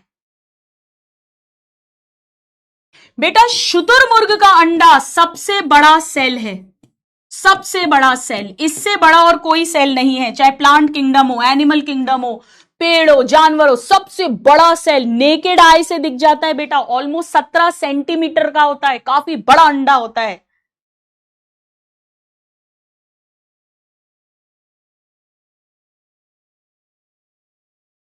अब मेरी बात फुल कंसंट्रेशन से सुनिएगा, ये चीजें हमारी थ्योरी में लिखी हुई हैं, ये चीजें हमारी थ्योरी में लिखी हुई हैं। ये तीनों माइक्रोमीटर हैं, ये लार्जेस्ट सेल है, ये सबसे लंबा, ये बड़ा, ये लंबा। अब बेटा डायग्राम में क्या दिया हुआ है? डायग्राम के अंदर इन 4 की डिटेल दी गई है एनसीईआरटी के डायग्राम में। देखो मैं कैसे याद कराती हूं, मस्त तरीके से आपको बताती हूं। यूकैरियोटिक सेल बड़ा होना चाहिए कि प्रोकैरियोटिक सेल? सोचो, देखो मोर एडवांस्ड कौन है? यूकैरियोटिक। मेम्ब्रेन बाउंड ऑर्गेनेल्स है, मेम्ब्रेन बाउंड न्यूक्लियस है, तो वो सबसे बड़ा भी होते हैं। सो 10 से 20 माइक्रोन, 10 से 20 माइक्रोन, माइक्रोमीटर 10⁻⁻6 मीटर। बेटा इसका 10% कर दो, 10% कर दो, वो है बैक्टीरिया, वो है बैक्टीरिया। प्रोकैरियोटिक सेल करके लिखा हुआ है, प्रोकैरियोटिक सेल। इसका 10% कर दो तो 10 से 20, 10 से 20, 10 से 20 यूकैरियोटिक सेल है, इसका 10% कर दिया तो बैक्टीरिया, यानी 1 से 2। इसको और 10% कर दो बेटा, इसका 10% कर दो, 1 का 10% कितना होता है? 0.1 माइक्रोन।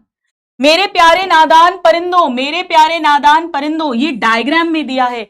अगर क्वेश्चन डायग्राम वाला आया तो डायग्राम वाली आंसरिंग होगी, थ्योरी में पूछा तो थ्योरी वाली आंसरिंग होगी। एक्चुअली बैक्टीरिया की, माइकोप्लाज्मा की अलग अलग स्पीशीज होती हैं जिनमें थोड़ा थोड़ा डिफरेंट साइज होता है, इसीलिए थ्योरी में 0.3 लिख दिया, यहां पे 0.1 है, यहां 3 to 5 लिख दिया, यहां पे 1 से 2 लिख दिया, थोड़ा थोड़ा डिफरेंस होता है। जैसे हमारी एक एवरेज हाइट हम बोल सकते हैं ना 5'3" से लेके 5'5" तक, पर 5'2" के भी हैं, 4 फुटिया भी हैं, 6 फुटिया भी हैं, तो एक्सेप्शंस आर देयर थोड़ा बहुत, ठीक है। तो 10 से 20, इसका 10% किया तो बैक्टीरिया हो गया 1 से 2 माइक्रोन, और उसका 10% किया तो माइकोप्लाज्मा हो गया 0.1। उसका भी 10% कर दो अब बेटा इसका 10% कितना होगा? माइकोप्लाज्मा 0.1 है, इसका 10% मतलब 0.01, तो मैं इसे 0.02 लिख देती हूं, ऐसा लिख देती हूं, ये लिखा है। वायरस भी अलग अलग साइज के हैं ना, तो 0.02 से लेके 0.2 के बीच में। ये छोटी छोटी टिप्स हैं जो आपको हेल्प करेंगी याद करने में। अभी बताती हूं स्नेहा मेरी प्यारी नादान परिंदी, एनसीईआरटी की थ्योरी में दिया है कि माइकोप्लाज्मा 0.3 माइक्रोन है, बैक्टीरिया 3 से 5 माइक्रोन होते हैं, आरबीसी का डायमीटर 7 माइक्रोन है, ऑस्ट्रिच का अंडा सबसे बड़ा सेल है, nerve cell some of the longest cells हैं, ये थ्योरी में दिया है। एक डायग्राम बना है जहां पर यूकैरियोटिक सेल एक एवरेज 10 से 20 माइक्रोन, बैक्टीरिया एवरेज 1 से 2 माइक्रोन, माइकोप्लाज्मा 0.1 माइक्रोन और बैक्टीरिया 0.02 से 0.2 माइक्रोन दिया है। 10% के हिसाब से याद हो जाएगा। अलग अलग स्पीशीज होती है माइकोप्लाज्मा की, बैक्टीरिया की, तो थोड़ा थोड़ा डिफरेंस दिया हुआ है।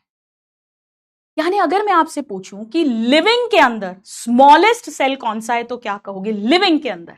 वायरस को लिविंग नहीं मानते, वायरस होस्ट के अंदर लिविंग है, वरना लिविंग नहीं है।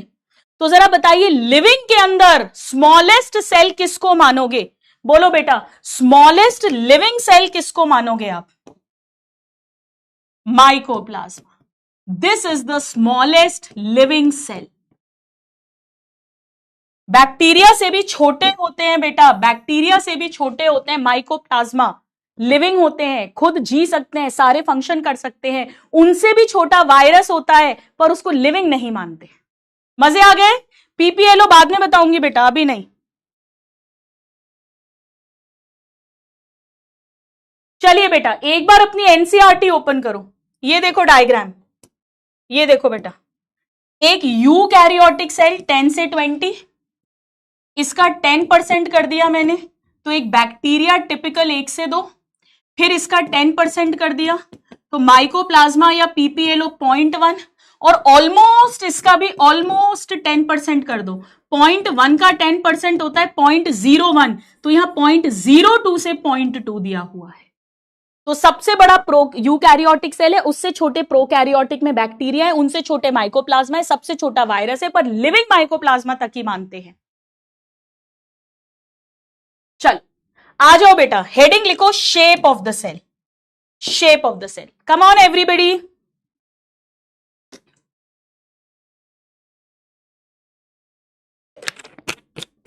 स्टूडेंट्स जैसे जैसे आप बॉटनी पढ़ेंगे, जूलॉजी पढ़ेंगे, अलग अलग जगह पर आपको अलग अलग तरह के सेल्स दिखेंगे, अलग अलग शेप्स के सेल्स दिखेंगे। So shape of the cell vary, ये भी अलग अलग है, साइज भी अलग अलग है, शेप भी अलग अलग है ग्रेटली। अब शेप किस बात पर डिपेंड करेगा? Depends on function of cell. बेटा जैसा काम करेगा वैसा शेप हो जाएगा। भाई जब मुझे हॉस्पिटल जाना है तो मैं अपना एप्रिन, स्टेथो, या ओटी में जाना है तो अपनी cap, mask, gloves, OT gown, shoes OT वाले सब पहन के जाऊंगी, तो जैसा काम होगा वैसा मेरा भेष हो जाएगा, है ना? So it very greatly. Size भी वेरी है, शेप भी वेरी है। शेप किस पे डिपेंड करता है बेटा? फंक्शन पर डिपेंड करता है। आओ अपनी एनसीईआरटी में यहां पर कुछ एग्जाम्पल्स दिए हुए हैं। पहला दिया है बेटा आरबीसी, रेड ब्लड सेल, दूसरा दिया है डब्ल्यूबीसी, व्हाइट ब्लड सेल, लिखिए। Then nerve cell, nerve cell, then columnar epithelium. एक बार लिखो बेटा, एक बार लिखो फिर मैं बताती हूं। कॉलमनार एपिथीलियम, बस इसके बाद क्वेश्चंस करेंगे। Then tracheid and then mesophyll cell. बेटा ये सब धीरे धीरे आगे के चैप्टर्स में आएंगे, ये धीरे धीरे आगे के चैप्टर्स में आएंगे। एक बार लिख लीजिए प्लीज। बेटा हमारा जो रेड ब्लड सेल है वो कैरम बोर्ड की गोटी की तरह दिखता है। कैरम बोर्ड की गोटी कितनों को मालूम है बताइए? आप यूं देखोगे तो वो सर्कुलर दिख रही है, आप ऊपर से ऐसे ही देखोगे तो वो राउंड दिखती है या सर्कुलर दिखती है। लेकिन अगर आप उसे ध्यान से देखोगे, ऐसे तो सर्कुलर दिख रही है, पर ऊपर और नीचे का जो सरफेस है, सतह है, वो थोड़ी पिचकी हुई होती है, पिचकी हुई। कितने बच्चों को मालूम है ये बात? कितनों ने नोटिस करा है? अब समझ आ रहा है। इसे बोलते हैं बाइकॉनकेव, मतलब यूं तो गोल दिख रही है जब आप ऊपर से ऐसे साइड से देख रहे हो, बट अदरवाइज वो ऐसी और ऐसी थोड़ी पिचकी हुई है दोनों तरफ से। इससे उसका सरफेस एरिया इंक्रीज हो जाता है ताकि उसके अंदर हीमोग्लोबिन ज्यादा आ सके। बेटा हीमोग्लोबिन हमारे टिश्यूज तक ऑक्सीजन लेके जाएगा, वहां से CO2 निकाल के लाएगा, तो ऑक्सीजन ट्रांसपोर्ट के लिए ज्यादा हीमोग्लोबिन चाहिए, उसके लिए ज्यादा एरिया चाहिए। इसीलिए हमारे आरबीसी फंक्शन के कारण उनका शेप जो है वो राउंड एंड बाइकॉनकेव या सर्कुलर एंड बाइकॉनकेव हो गया है। तो यहां मैंने आपको प्रूव कर दिया कि जैसा काम वैसा उसका शेप। इसी तरह WBC का क्या काम होता है बेटा? WBC में आगे जाके सिखाऊंगी। सोल्जर्स हैं, सिपाही हैं। तो जैसे मान लो यहां पर एक बैक्टीरिया है, ये बैक्टीरिया हमारी बॉडी में आ गया, WBC को इसे मारना है, तो WBC ऐसे फॉल्स फीड सूडोपोडिया बनाता है बेटा, ऐसा सूडोपोडिया, अमीबा की तरह, और यहां जो बैक्टीरिया है उसको अंदर ले लेगा। अमीबा की तरह है ये, अमीबॉइड, इर्रेगुलर शेप है बेटा, सूडोपोडिया बनते हैं। ये भी आगे जाके डिटेल में पढ़ेंगे, धीरे धीरे डिटेल में पढ़ेंगे। यानी जैसा उनका काम वैसा उनका शेप, फंक्शन के बेसिस पर शेप डिसाइड हो जाता है, फंक्शन के बेसिस पर शेप डिसाइड हो जाता है। मजे आ रहे? अब नर्व सेल को क्या करना है बेटा? नर्व सेल को दूर दूर तक खबर लेकर जानी है, तो उसे होना पड़ेगा लॉन्ग, लंबा। वो गोलू मोलू नहीं हो सकता, वो स्क्वायर नहीं हो सकता, वो रेक्टेंगुलर नहीं हो सकता, उसे ऐसे लंबा सा होना पड़ेगा।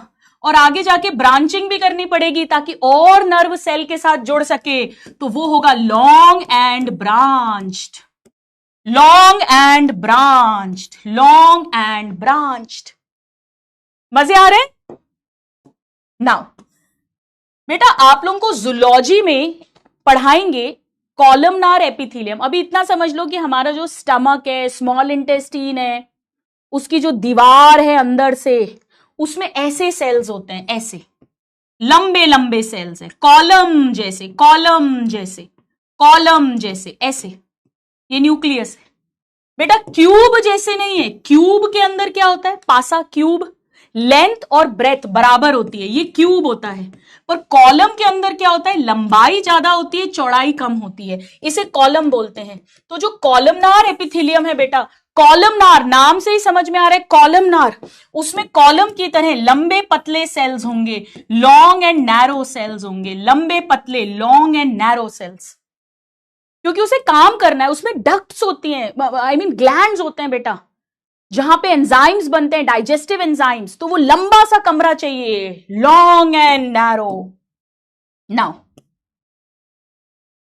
ट्रैकीड बेटा आप पढ़ेंगे, मैं पढ़ाऊंगी जब हम जाइलम पढ़ेंगे। जाइलम बेटा, जाइलम जब हम पढ़ेंगे, जाइलम जल जो पानी का ट्रांसपोर्ट करते हैं, मिनरल्स का ट्रांसपोर्ट करते हैं बेटा, दूर दूर पहुंचाना है, तो वो भी लंबे लंबे होते हैं, इलोंगेटेड होते हैं, ऐसे करके लंबा सा होता है ट्रैकीड। हम आगे पढ़ेंगे बेटा, इसको वाटर मिनरल को कंडक्ट करना है, ये पाइपलाइन है, पाइपलाइन तो लंबी ही होनी चाहिए। तो कॉलमनार सेल भी कॉलम की तरह लंबा है, नर्व सेल भी लंबा है, ब्रांच्ड है, और ट्रैकीड भी लंबा है यानी इलोंगेटेड है। नाउ मीजोफिल सेल बेटा लीव्स के अंदर होते हैं, पत्तियों के अंदर, इन्हीं में फोटोसिंथेसिस होता है। जी हाँ, इन्हीं के अंदर जो क्लोरोप्लास्ट है उसमें खाना बनता है, मैं आगे जाके पढ़ाऊंगी। तो बेटा ये गोल गोल भी होते हैं और कुछ कुछ अंडाकार होते हैं, कुछ तो ऐसे गोल होगा, कुछ थोड़ा अंडाकार होगा, ऐसा round and Oval, round and Oval, इन्हीं के अंदर फोटोसिंथेसिस होता है। पेड़ों में हम आगे पढ़ेंगे।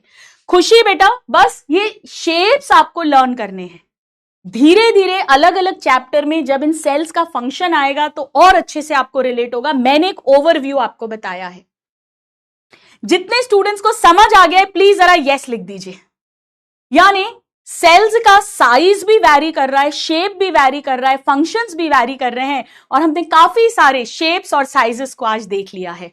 बेटा ये सब अलग अलग चैप्टर्स में आएंगे धीरे धीरे। ये देखो बेटा एनसीईआरटी का डायग्राम निकालो, एनसीईआरटी, ये आरबीसी है, राउंड एंड बाइकॉनकेव, ये डब्ल्यूबीसी है, अमीबा की तरह इररेगुलर, ये लंबे पतले कॉलमनार सेल्स हैं, ये ट्रैकीड भी लंबा है, नर्व सेल भी लंबा और ब्रांच्ड है, और मीजोफिल सेल एक एक सेल राउंड है या ओवल है।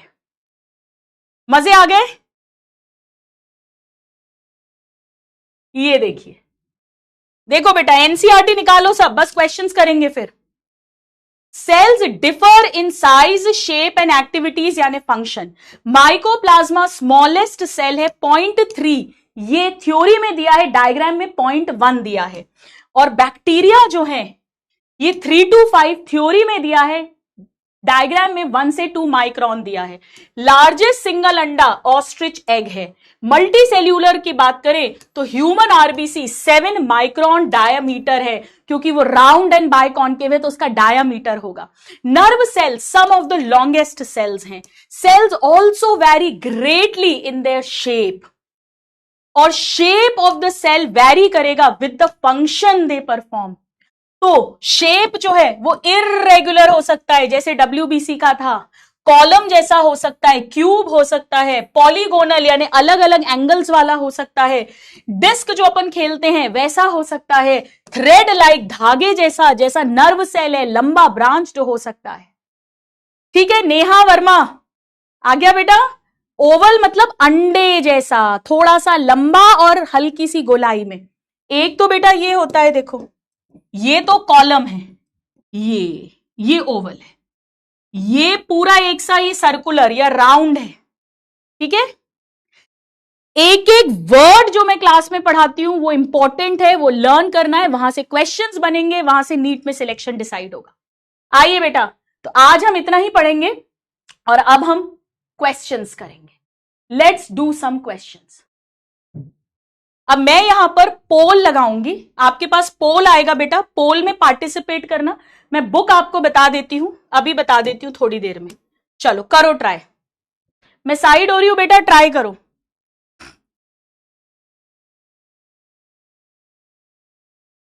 बेटा घबराओ मत, थोड़ा टाइम दो खुद को, अभी तो पहली बार पढ़ रहे हो, अभी से क्यों घबरा रहे हो? थोड़ा टाइम तो दो अपने आप को, धीरे धीरे चीजें याद हो जाएंगी।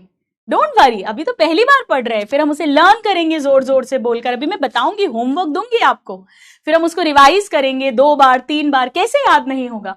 चलो सबसे पहले ल्यूवेनहुक। बेटा क्वेश्चन कैसे सॉल्व करोगे, देखो मैच द कॉलम में सबसे पहले यहां देखो ए का 1 है या 3 है। अगर ये आ गया, अगर 3 हुआ तो एक झटके में आंसर आएगा। आओ चेक करते हैं। तो ल्यूवेनहुक जो है उन्होंने न्यूक्लियस तो डिस्कवर नहीं किया था, ये वाला सही है, तो ए का 1 हो गया। या आपकी शायद डीपीपी में भी है ये क्वेश्चन, जहां तक मुझे याद आ रहा है। चलो, रॉबर्ट ब्राउन ने न्यूक्लियस डिस्कवर किया था, तो बी का 3 हो गया। श्लीडन ने ये बताया था, तो सी का 4 हो गया, आंसर आ गया। और श्वान ने हमें ये बताया था। बेटा एक क्वेश्चन आई थिंक डीपीपी के अंदर भी है, 70% ने करेक्ट किया है। तो मैं यही देखना चाहती थी कि कितने स्टूडेंट्स ने डीपीपी 1 सॉल्व की है। इसका मतलब 70% लोगों ने डीपीपी सॉल्व की है, उन्होंने सही आंसर दिया है। बहुत बढ़िया। Next question on your screen. Yes, Yashasvi, Ayesha, Akanksha, Kaushiki, Shana, Rudra, Girja, Akshara. बेटा कुछ स्टूडेंट्स लिख रहे हैं 1-2 की पोल नहीं आ रहा, कोई बात नहीं, आप चैट पर आंसर कर दीजिए, हो सकता है कुछ टेक्निकल इश्यू हो रहा हो। बाकी सबके पोल आ रहा है। सेल्स डिवाइड करते हैं और नया सेल प्री एग्जिस्टिंग सेल से बनता है, ये किसने कहा था? रुडोल्फ वर्चाउ ने 1855 में ये बात कही थी। 76% ने सही आंसरिंग की है। वेल डन, क्या बात है, क्या बात है, जियो मेरे नादान परिंदों, बहुत बहुत बहुत बढ़िया। यस, अर्पिता, साक्षी, अनु, प्रिंस, प्रीतम, योगेश्वरी, परफेक्ट आंसर्स है, बहुत बढ़िया।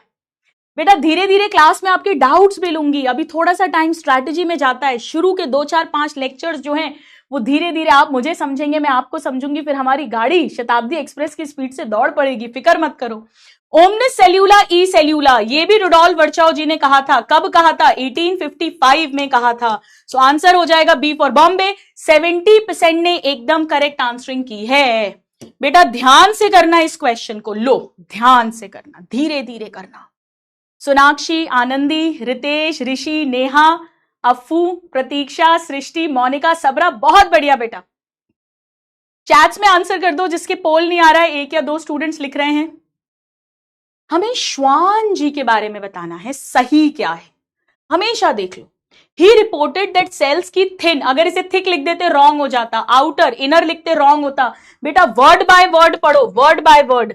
सेल मेम्ब्रेन बिल्कुल करेक्ट है, वन बिल्कुल करेक्ट है, तो ये आंसर नहीं हो सकता, ये नहीं हो सकता, ये भी नहीं हो सकता। आंसर आ गया, आंसर आ गया बेटा, आंसर आ गया। अगर वन करेक्ट है तो ये भी नहीं हो सकता था, ओनली 3 करेक्ट। ये भी नहीं हो सकता था, ओनली 2 and 3 करेक्ट। ये भी नहीं हो सकता था, ऑल आर फॉल्स। आंसर आ गया बेटा, मुझे बाकी पढ़ने की जरूरत ही नहीं पड़ी।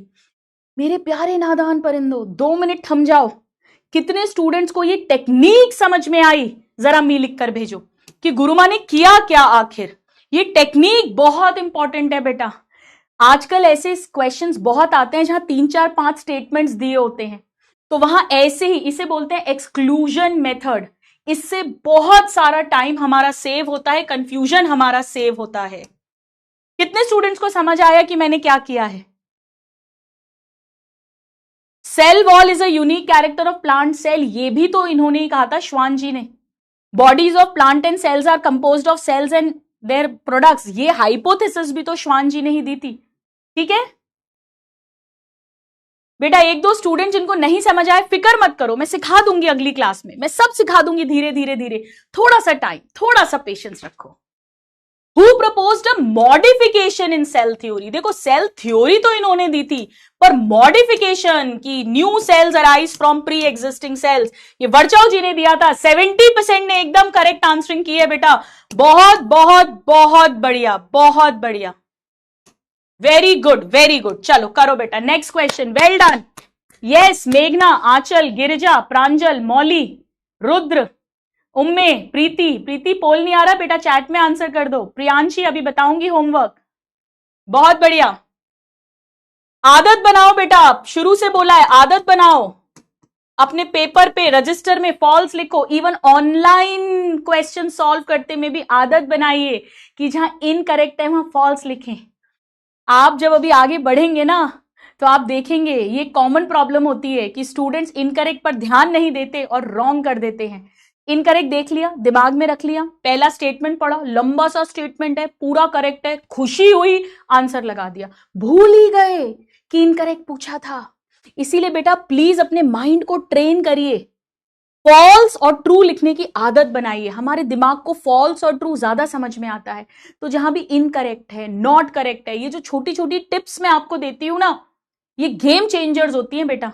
एक स्टूडेंट एक क्वेश्चन गलत करता है और रैंक कोसों पीछे चली जाती है, कभी कभी कट ऑफ के बाहर हो जाता है, और एक क्वेश्चन एक्स्ट्रा कर देने से कट ऑफ के ऊपर आ जाते हैं, सिलेक्शन हो जाता है। तो इन टिप्स को जरूर प्रैक्टिस करना है। इलेक्ट्रॉन माइक्रोस्कोप से सारी डिटेल्स, ये ट्रू है। रॉबर्ट हुक ने लिविंग सेल नहीं देखा था बेटा, डेड सेल देखा था। नॉन लिविंग में सेल नहीं होता है, यूनिसेल्यूलर में एक सेल, मल्टी सेल्यूलर में मल्टी सेल्ड। 70% ने एकदम करेक्ट आंसरिंग की है। चलिए बेटा नेक्स्ट क्वेश्चन करिए ट्राई। नेहा बेटा चैट में आंसर कर दो। प्रतीक्षा बिल्कुल सही है, मुस्कान, दीक्षा, धीरज, नहीं धीरज का गलत था, धीरज बेटा फिर से देखना। इरनजोत, अर्पिता, कल से मॉर्निंग डोज शुरू कर दूंगी आपके टेलीग्राम पर। अगेन इनकरेक्ट, यानी फॉल्स, फॉल्स पूछा है, फॉल्स। बेटा थियोडोर श्वान जो है वो जर्मन है पर जूलॉजिस्ट हैं, तो यहां तो बात ही खत्म हो गई, ये फॉल्स हो गया, बात ही खत्म हो गई। श्वान ने ही कहा था कि ये है, श्वान ने ही ये कहा था। सेल थ्योरी नहीं बता पाई थी कि नया सेल कैसे आता है। बेटा देखो मेरी टेक्निक देखो सॉल्व करने की, यही तो चीजें हैं जो एक्सपीरियंस टीचर से आपको मिलती है। 75% ने केवल फर्स्ट स्टेटमेंट, बताओ कितने परसेंट बच्चे हैं बेटा जिन्होंने केवल पहला स्टेटमेंट पढ़कर आंसर लगा दिया, बताओ, मी लिखकर भेजो। कितने स्टूडेंट्स ने फर्स्ट स्टेटमेंट से आंसर लगा दिया था, बताओ मुझे जरा, मी लिख के भेजो। यही तो प्रैक्टिस करनी, आज तो दूसरी ही क्लास है। बिल्कुल कॉन्फिडेंस लूज नहीं करना। अगेन हैबिट, हैबिट बनाना ज्यादा जरूरी है। All living cell and cell products, ये तो ट्रू है, ये मॉडिफिकेशन है bye Rudolf वर्चो।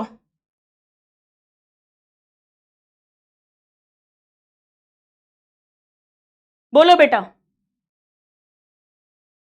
Modified cell theory means that all living beings are composed of cells capable of reproducing. नहीं, ऐसा नहीं है बेटा, यहां पर एक अपवाद है, एक्सेप्शन है, वायरस। वायरस वायरस बेटा, ऑल लिविंग थोड़ी बोला है, ऑल ऑर्गेनिज्म बोला है, तो वायरस जो है इसे एक्चुअली लिविंग और नॉन लिविंग के बीच का मानते हैं, पूरी तरह लिविंग नहीं मानते। होस्ट की बॉडी के अंदर जाकर लिविंग होता है। ये आगे वायरस जब पढ़ाऊंगी तो आपको डिटेल में मैं बताऊंगी, ये बात मैं आपको डिटेल में बताऊंगी। तो अभी हम यहां पर सी मान लेंगे, oh sorry D D D D D D C तो करेक्ट हो गया। कोई बात नहीं बेटा, इस क्वेश्चन को भूल जाओ, कोई बात नहीं, इट्स ओके, कोई बात नहीं। लो, मैं इस क्वेश्चन को ही हटा देती हूं, ठीक है। अब तो खुश है मेरे नादान परिंदे, अब तो दुखी नहीं है कोई। लो, आप अगला क्वेश्चन करो बेटा। छोटी छोटी टिप्स को याद रखो। यूकैरियोटिक सेल 10 से 20 है, बैक्टीरिया का 10% कर दो, 1 से 2 हो गया। माइकोप्लाज्मा और 10% कर दो, 0.1 हो गया। वायरस और 10% कर दो, 0.01 है, तो चलो हमने 0.02 ले लिया, ठीक है। और ये सब माइक्रो है बेटा, ये सब माइक्रोमीटर में है। तो 1 का बी है, 1 का बी है, 2 का डी है और 3 का सी है। लो, एक्चुअली मुझे 2 भी नहीं देखना, सिर्फ 1 और 3 देखना था। और टिपिकल यूकैरियोटिक 10 से 20 हो गया। आइए देखते हैं 30% क्यों, कहां गड़बड़ की बेटा? बैक्टीरिया 1 से 2 होगा ना, कहां गड़बड़ की है बताओ मुझे, क्यों गड़बड़ हुई है, क्यों गड़बड़ हुई बेटा? ये अभी नहीं आएगा समझ। ये करो आप ट्राई। असर्शन रीजन एक क्वेश्चन करा रही हूं, अगली क्लास में कुछ और इसके क्वेश्चंस कराऊंगी, तब डिटेल में समझाऊंगी कि कैसे इन्हें सॉल्व करते हैं, मैं डिटेल में समझाऊंगी। यहां पे लिखा है cell of human cheek outer membrane है डीलिमिटिंग। सही बात है, प्लाज्मा मेम्ब्रेन है, आउटर मेम्ब्रेन है, सेल वॉल नहीं होती है, बिल्कुल करेक्ट है। बोथ फॉल्स नहीं है। Cell wall is absent in animal cell, सही बात है, ये भी सही बात है, दिस इज ऑल्सो ट्रू। बेटा क्योंकि सेल वॉल एब्सेंट है इसीलिए, दैट्स वाई, यही तो रीजन है कि प्लाज्मा मेम्ब्रेन को डीलिमिटिंग मानेंगे। अगली क्लास में और सिखाऊंगी। क्या ये बात सबको समझ में आ रही है? क्यों सेल मेम्ब्रेन को डीलिमिटिंग मान रहे हैं? क्योंकि उसके बाहर सेल वॉल नहीं है। ये करेक्ट रीजन है इसका बेटा, it is the correct reason. 60% ने करेक्ट आंसरिंग की है बेटा, बहुत बढ़िया, वेल डन वेल डन, क्या बात है। चलो एक लास्ट क्वेश्चन कर लो, लास्ट क्वेश्चन, आज का लास्ट क्वेश्चन, फिर देखते हैं कि लीडर बोर्ड इसमें आता है, उसमें किसने टॉप किया है, मैक्सिमम करेक्ट आंसर्स किसने दिए, आइए देखते हैं। करो बेटा, ट्राई करो। कितने आपको बेसिक लेवल से लेके एडवांस लेवल तक सारे क्वेश्चंस कराना, ऑल टाइप्स ऑफ क्वेश्चंस कराना, वो सब मेरी जिम्मेदारी है। आपको तो बस क्लास में आना है और जितना पढ़ा रही हूं उतना पढ़ना है बस। How many statements are correct, पहले ही देख लो पूछा क्या है, रॉन्ग पूछा है कि राइट पूछा है। अनियन सेल, अब अनियन मेरा दिमाग चलना चाहिए, प्लांट सेल, इसमें सेल मेम्ब्रेन है, आउटर बाउंड्री नहीं बेटा, सेल वॉल होती है, आउटर सेल वॉल होती है अनियन में, प्लांट में। रेस्टिंग सेल न्यूक्लियस में क्रोमोसोम है जिसमें जेनेटिक मटेरियल होता है। बेटा अभी के लिए ना आप इसको, अभी के लिए आप इसको सेल न्यूक्लियस समझ लो, रेस्टिंग नहीं, क्योंकि ये डिटेल अभी पढ़ाई नहीं है आपको, तो ठीक है, ये भी करेक्ट मान लेते हैं। इन both prokaryotic and eukaryotic, fluid नहीं बेटा, सेमी फ्लूइड मैट्रिक्स है जो भरा हुआ है, जिसे साइटोप्लाज्म बोलते हैं। All cells have dense membrane bound structure called nucleus, नहीं बेटा, यूकैरियोट्स में होता है, प्रोकैरियोट्स में ये नहीं मिलता है nucleus. Besides the nucleus all cells have membrane bound structures called organelles. All cells नहीं बेटा, केवल यूकैरियोटिक सेल, केवल यूकैरियोटिक में न्यूक्लियस है, केवल यूकैरियोटिक में मेम्ब्रेन बाउंड स्ट्रक्चर्स हैं। तो फोर्थ रॉन्ग है, फिफ्थ रॉन्ग है, थर्ड रॉन्ग है, फर्स्ट रॉन्ग है, केवल सेकंड करेक्ट है, केवल सेकंड करेक्ट है।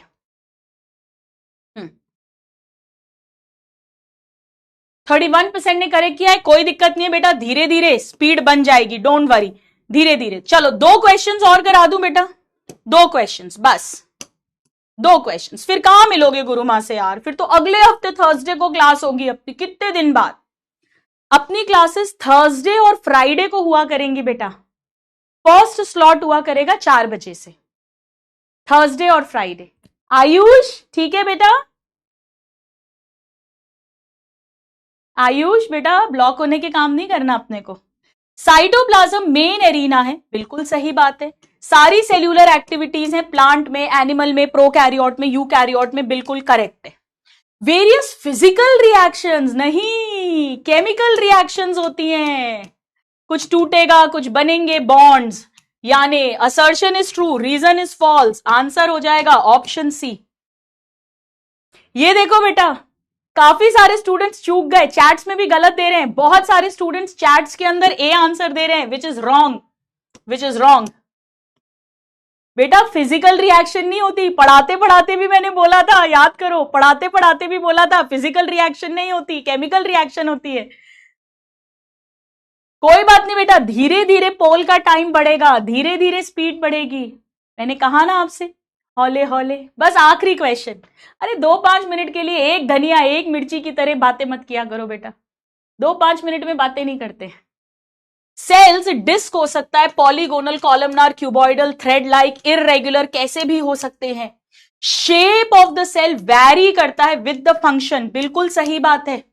और बेटा क्योंकि फंक्शन अलग अलग है इसीलिए अलग अलग शेप है, बिल्कुल सही बात है। इसीलिए तो अलग अलग शेप्स हैं। क्यों इतने अलग अलग शेप्स हैं? क्योंकि फंक्शन अलग अलग है और फंक्शन के अकॉर्डिंग ही शेप होता है, इसीलिए। 75% ने ऑलमोस्ट करेक्ट आंसरिंग की है, बहुत बढ़िया बेटा। चैट्स में भी बिल्कुल परफेक्ट आंसरिंग दे रहे हैं। आइए चलिए एक बार आपका लीडर बोर्ड देखती हूं, फिर आपको होमवर्क दूंगी। कोई भागेगा नहीं, अभी लीडर बोर्ड बाद में दिखाऊंगी। अब आपकी फुल कंसंट्रेशन मुझे चाहिए, ध्यान से सुनिए बेटा। अगर आपके पास में पीडब्ल्यू का मॉड्यूल है तो आप आज का जो टॉपिक है, आज तक जितना टॉपिक मैंने पढ़ाया है उसके क्वेश्चंस संडे को सॉल्व कर सकते हैं, ठीक है? अगर आपके पास में मॉड्यूल है, आप ये बुक भी परचेज कर सकते हैं बेटा। ये देखो, you can purchase this book, I am showing you, immunity booster. ये मेरी बुक है। इसमें बहुत मजेदार तरीके से जो हम क्लास में नोट्स बनाते हैं ऐसे ही हैंड रिटन नोट्स हैं, ठीक है? बॉटनी प्लस जूलॉजी पूरी बायो की है, 11th क्लास की, ऐसी 12th की अलग है। इसमें सारे नोट्स हैं, सारा बार बार रिवीजन कर सकते हो। बहुत मजेदार कॉमिक बुक की तरह पढ़ने का मन भी करेगा, फ्लो चार्ट्स, डायग्राम, टेबल्स के फॉर्म में, और पूरे आपकी बायो के सारे चैप्टर्स हैं। ये आपको Amazon पे ऑर्डर कर सकते हो, फ्लिपकार्ट पर मिल जाएगी, या पीडब्ल्यू स्टोर। जब आप पीडब्ल्यू ऐप ओपन करते हो तो राइट साइड, लेफ्ट साइड में 3 लाइंस आती है, उस पर क्लिक करोगे, पीडब्ल्यू स्टोर आएगा, वहां पर भी मिल जाएगी। सो इम्यूनिटी बूस्टर नाम है, नीट इम्यूनिटी बूस्टर बाय आकांक्षा अग्रवाल मैम, आप सर्च कर सकते हो, नीट इम्यूनिटी बूस्टर, ठीक है? ये आपको Amazon पे मिल जाएगी, ऑनलाइन ऑर्डर कर सकते हो बेटा, फ्लिपकार्ट पे आप देख लेना जहां आपको बेस्ट रेट हो, या पीडब्ल्यू स्टोर पर भी मिल जाएगी,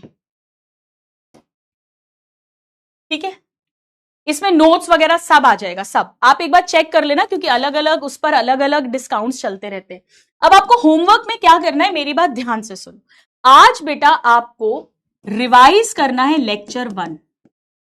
लेक्चर 1 अगर आपने अटेंड करा है और कल पढ़ा था तो आपको मुश्किल से 10 से 15 मिनट लगेंगे, मुश्किल से।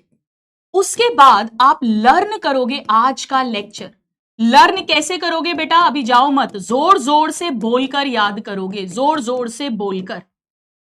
साथ में पेन पेपर रखना, और जैसे आप एक टीचर हैं और एक स्टूडेंट को समझा रहे हैं, ऐसे खुद को समझाना, रफ रफ समझाना, जोर जोर से बोलकर याद करना।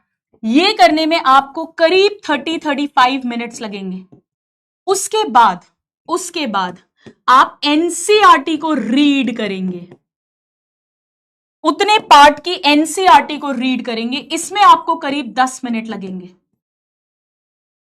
अभी आप सिर्फ इतना काम करेंगे, और संडे को आप रिवाइज करेंगे लेक्चर 1 and 2, और डीपीपी भी सॉल्व कर लोगे 1 and 2। ये काम आप संडे को करना बेटा। इसमें तकरीबन आपको मुश्किल से 30 to 40 मिनट्स लगेंगे। आप बीपीपी कैसे सॉल्व करोगे, जैसे ही क्वेश्चन आएगा स्क्रीन पे आप पॉज का बटन दबा दोगे, पॉज कर दोगे, खुद से ट्राई करोगे, फिर प्ले करके चेक करोगे कि आंसर करेक्ट है या नहीं, टेक्निक ऑफ सॉल्विंग करेक्ट है या नहीं। ये है जिन्होंने हु अटेंडेड बोथ क्लासेस, ये उनके लिए होमवर्क है।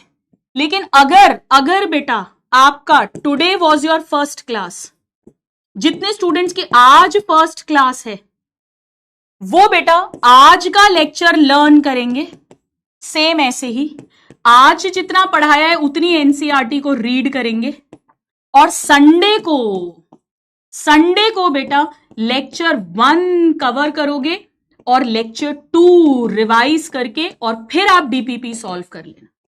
Then you solve DPP 1 and 2। कोई स्टूडेंट बिल्कुल नहीं घबराएगा, धीरे धीरे सब समझ आएगा, धीरे धीरे अट्यूनमेंट बनेगा। 10th से 11th में एक मेजर जंप होता है। प्लीज आप खुद पर भी कॉन्फिडेंस रखिए, अपने टीचर्स पर भी कॉन्फिडेंस रखिए, खुद को भी थोड़ा समय दीजिए, टीचर्स को भी थोड़ा सा समय दीजिए, सब आ जाएगा समझ में। 10th बोर्ड्स में जो बच्चों ने लेट ज्वाइन किया था, स्टार्टिंग में मैंने पहले ही बता दिया था बेटा, अगर 10th बोर्ड्स में आपके अच्छे नंबर आए बहुत बढ़िया, कम नंबर आए दुखी होने की जरूरत नहीं है, कोई फर्क नहीं पड़ता कितने नंबर आए हैं, नीट में सिलेक्शन का इससे कोई लेना देना नहीं है बेटा। मॉड्यूल जैसे ही आप खोलेंगे तो हार्डली शुरू के 8-10 क्वेश्चंस हैं जो अभी आएंगे। मैं अगली बार से आपको मॉड्यूल से क्वेश्चंस भी बता दूंगी। डीपीपी कैसे सॉल्व करना है आराध्या मैंने आपको बता दिया। डीपीपी में आप पहले पॉज करेंगे, खुद से ट्राई करेंगे, फिर प्ले करके चेक करेंगे। नेक्स्ट वीक हमारी थर्सडे क्लास होगी, तो एक बार वेडनेसडे को आप लोग रिवाइज करके आएंगे। Revise lecture 1 and 2 on Wednesday तक पूरा पक्का करके आना, एक एक शब्द, ठीक है। एनसीईआरटी की रीडिंग लगाएंगे, बिल्कुल लगाएंगे। टेलीग्राम चैनल पर एमसीडी लिस्ट भेजना शुरू कर देना, टेलीग्राम नहीं है तो इंस्टा पे शुरू कर देना। एंड वेरी वेरी इंपॉर्टेंट कि एमसीडी लिस्ट मुझे रोज भेजनी है, चैनल ज्वाइन कर लेना, कल से मॉर्निंग डोज उसमें शुरू कर दूंगी। आज डीपीपी है, डीपीपी 2 है। तो एक छोटे से गाने के साथ आज की क्लास को एंड करते हैं। गाना ज्यादा लंबा तो नहीं गाऊंगी, पर फरमाइश आ रही है इसलिए कर देती हूं। पल पल दिल के पास तुम रहती हो, जीवन मीठी प्यास ये कहती हो, पल पल दिल के पास तुम रहती हो, तुम सोचोगी क्यों इतना मैं तुमसे प्यार करूं, तुम समझोगी दीवाना मैं भी इकरार करूं, दीवानों की ये बातें दीवाने जानते हैं, जलने में क्या मजा है परवाने जानते हैं, तुम यूं ही जलाते रहना कर ख्वाबों में, पल पल दिल के पास मेरे नादान परिंदे रहते हैं। बेटा ऐप पर जरूर जरूर जरूर क्लास एंड होने के बाद मुझे बताना क्लास कैसी लगी। आपके कमेंट्स, आपके फीडबैक्स का मुझे इंतजार रहेगा। ये लो आपका लीडर बोर्ड दिखा देती हूं, अर्जुना नीट 2027 का पहला लीडर बोर्ड। और देखें आज किसने टॉप किया है, तो Devargya Chatterjee 11 out of 13, well done.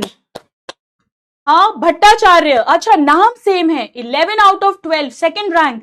Yogita 10 out of 12 third rank. Shriya, Anshu, Aviral, Alish, Disha, Shivangi, Anushka, well done well done well done मेरे नादान परिंदों, बहुत बढ़िया। तो मिलते हैं अगली क्लास में।